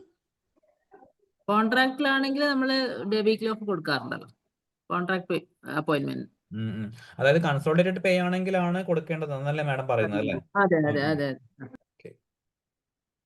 സർ, പുതിയൊരു ഓർഡറിൽ ഒരു 5%, അതായത് കോൺട്രാക്ട് ജീവനക്കാർക്ക് 5% ഹൈക്ക് കൊടുക്കുക എന്നുള്ള ഒരു ഇത് വന്നിട്ടുണ്ട്. അപ്പോൾ അതിൽ HMC സ്റ്റാഫ് ആണെങ്കിൽ HMCയുടെ തീരുമാനം. നമ്മുടെ പ്രോജക്റ്റിൻ്റെ ഭാഗമായിട്ട് പാലിയേറ്റീവ് ഡ്രൈവർ, നഴ്സ് അവരൊക്കെ റിക്വസ്റ്റ് തരികയാണെങ്കിൽ എന്താണ് അതിൻ്റെ പ്രൊസീജിയർ? ആ ഓർഡർ ഞാൻ കണ്ടിട്ടില്ല. 5% ഹൈക്ക് എവിടെയാണ് പറഞ്ഞിട്ടുള്ളത്? ഒരു പുതിയ ആദ്യം പറഞ്ഞ ഓർഡർ അതിൽ 5% എന്നല്ല, അത് ഇങ്ങനെ മാധ്യമങ്ങളിലൊക്കെ വന്നതാണ് 5%. അതൊരു മാക്സിമം പേ ഫിക്സ് ചെയ്ത ഓർഡറിൽ പഴയതിനേക്കാൾ ഒരു 5% ഹൈക്ക് ഉണ്ട്, അത്രേ ഉള്ളൂ. പാലിയേറ്റീവിന്റെ ആണെങ്കിൽ നമ്മളെ മുനിസിപ്പാലിറ്റി അല്ലെങ്കിൽ ആ പാലിയേറ്റീവ് മാനേജ്മെന്റ് കമ്മിറ്റിയിൽ തീരുമാനിച്ചല്ലേ കൊടുക്കുന്നത്? പാലിയേറ്റീവിന് ഒരു ജിയോ ഉണ്ടല്ലോ മാഡം, ഓൾറെഡി പാലിയേറ്റീവ് നഴ്സിന്. അതെ അതെ, അത് വെച്ചിട്ടാണ് കൊടുക്കുന്നത്. പിന്നെ ഡ്രൈവർ മിക്കവാറും നമ്മൾ വണ്ടി ഹയർ ചെയ്യല്ലേ, അപ്പൊ അതിൽ ഡ്രൈവർക്ക് പ്രത്യേകിച്ച് പേ ഇല്ലല്ലോ. വണ്ടി ഹയർ ചെയ്യുന്ന സമയത്ത് നമ്മൾ വണ്ടിയുടെ കൊട്ടേഷനിലെ ടെൻഡർ വിളിച്ചിട്ടല്ലേ ചെയ്യുന്നത്? അതെ, അതിൽ ഇൻക്ലൂഡിംഗ് ഡ്രൈവർ അല്ലേ, പിന്നെ ഡ്രൈവർക്ക് വേറെ ശമ്പളം കൊടുക്കേണ്ട കാര്യമില്ലല്ലോ. ആ റേറ്റ് കൊടുത്താൽ മതി കേട്ടോ, നമ്മൾ കോട്ട് ചെയ്ത റേറ്റ്. ആംബുലൻസ് ഉള്ള ഇൻസ്റ്റിറ്റ്യൂഷൻ കാണും മാഡം, അവിടെ ഡ്രൈവറെ മാത്രമായിരിക്കും ഹയർ ചെയ്യുന്നത്. അതിന് നമുക്ക് ആ റേറ്റ് തീരുമാനിച്ചിട്ട് കൊടുക്കുക, അങ്ങനെയാണല്ലോ ചെയ്യുന്നത്. പഞ്ചായത്ത് കമ്മിറ്റിയാണോ തീരുമാനിക്കേണ്ടത്? നമ്മുടെ ഈ പാലിയേറ്റീവ് മാനേജ്മെന്റ് കമ്മിറ്റി വരുന്ന എമൗണ്ട് അല്ലേ വരുന്നത്? അത് റിവൈസ് ചെയ്യേണ്ടി വരത്തില്ലേ അങ്ങനെയാണെങ്കിൽ? പ്രൊജക്ട് റിവൈസ് ചെയ്യേണ്ടി വരും, കാരണം ആ എമൗണ്ട് പ്രൊജക്റ്റിൽ വേണ്ടേ. അതെ, പ്രൊജക്ട് റിവൈസ് ചെയ്യേണ്ടി വരും. മീറ്റിംഗ് കമ്മിറ്റി തീരുമാനിക്കട്ടെ. Okay, thank you. Sachin sir, ഒരു കാര്യം കൂടെ. നമ്മളിപ്പം NHMന്റെ സാലറി നോക്കുമ്പോൾ പാരാമെഡിക്കൽസിന്റെ salary allied health workers, paramedical staff nurse, pharmacist ഫാർമസിസ്റ്റിന് ഇപ്പോൾ 14,000 രൂപയാണ് NHM സാലറി, സ്റ്റാഫ് നഴ്സിന് 17,000 രൂപ. പക്ഷേ HMC പോസ്റ്റ് കഴിഞ്ഞാൽ ക്ലീനിങ് സ്റ്റാഫിന് ഓൾമോസ്റ്റ് 20,000 രൂപ അടുത്ത് കൊടുക്കുന്നുണ്ട്. അപ്പം അതൊരു ഭയങ്കര ഒരു അനോമലി അല്ലേ സാറേ? ഇത്രയും പഠിച്ചിട്ട് നമുക്കൊരു 500 രൂപ പെർ ഡേ പോലും ഇല്ലാതെ ഒരു കാറ്റഗറി വർക്ക് ചെയ്യുന്ന പറയുമ്പോൾ, പാരാമെഡിക്കൽസ് വർക്ക് ചെയ്യുമ്പോൾ ഒരു എന്താ പറയാ, ക്ലീനിങ് സ്റ്റാഫിന് 20,000 അടുത്ത് HMCയിൽ കൊടുക്കുന്നുണ്ട്. പക്ഷെ NHM സാലറി 14,000, ഫാർമസിന് 17,000, സ്റ്റാഫ് നഴ്സിന്. അതൊന്ന് റെക്ടിഫൈ ചെയ്യാൻ എന്തെങ്കിലും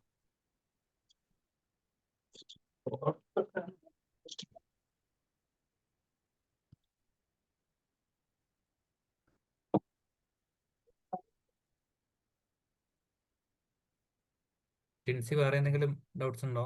ഇല്ലെങ്കിൽ വേറെ ഒന്നും ഇല്ലെന്ന് തോന്നുന്നു. ഓക്കെ. സോ അങ്ങനെയാണെങ്കിൽ ഇന്നത്തേത് നമുക്ക് വൈൻഡ് അപ്പ് ചെയ്യാൻ. ഈ ഓഗസ്റ്റ് 12-നല്ലേ നമ്മൾ ബാക്കി പറഞ്ഞത് അല്ലേ?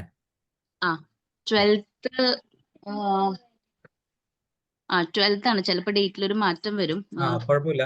മാറ്റമാണെങ്കിലും കുഴപ്പമില്ല, നമ്മളെന്താ അറിയിച്ചാൽ മതി. ഇപ്പൊ ടെന്റേറ്റീവ്ലി നമുക്ക് ഇതിന്റെ സെക്കൻഡ് പാർട്ട് ഓഗസ്റ്റ് 12-ന് എന്നുള്ള രീതിയിൽ. ഓക്കെ. So ശരി. thank you so much, Dr. Sachin, academic cell and all the members who have participated. ഒരു വളരെ എഫക്റ്റീവ് സെഷൻ ആയിരുന്നു. ഒരു 2 മണിക്കൂർ കൊണ്ടൊന്നും തീരുന്നതല്ല. എന്നാലും എല്ലാവരും ഡൗട്ട്സ് എല്ലാം ക്ലാരിഫൈ ചെയ്യാൻ പറ്റി. അടുത്ത സെഷനും ഇതുപോലെ തന്നെ ആയിരിക്കും എന്ന പ്രതീക്ഷയോടെ എല്ലാവർക്കും thank you. Good night. Thank you. Good night.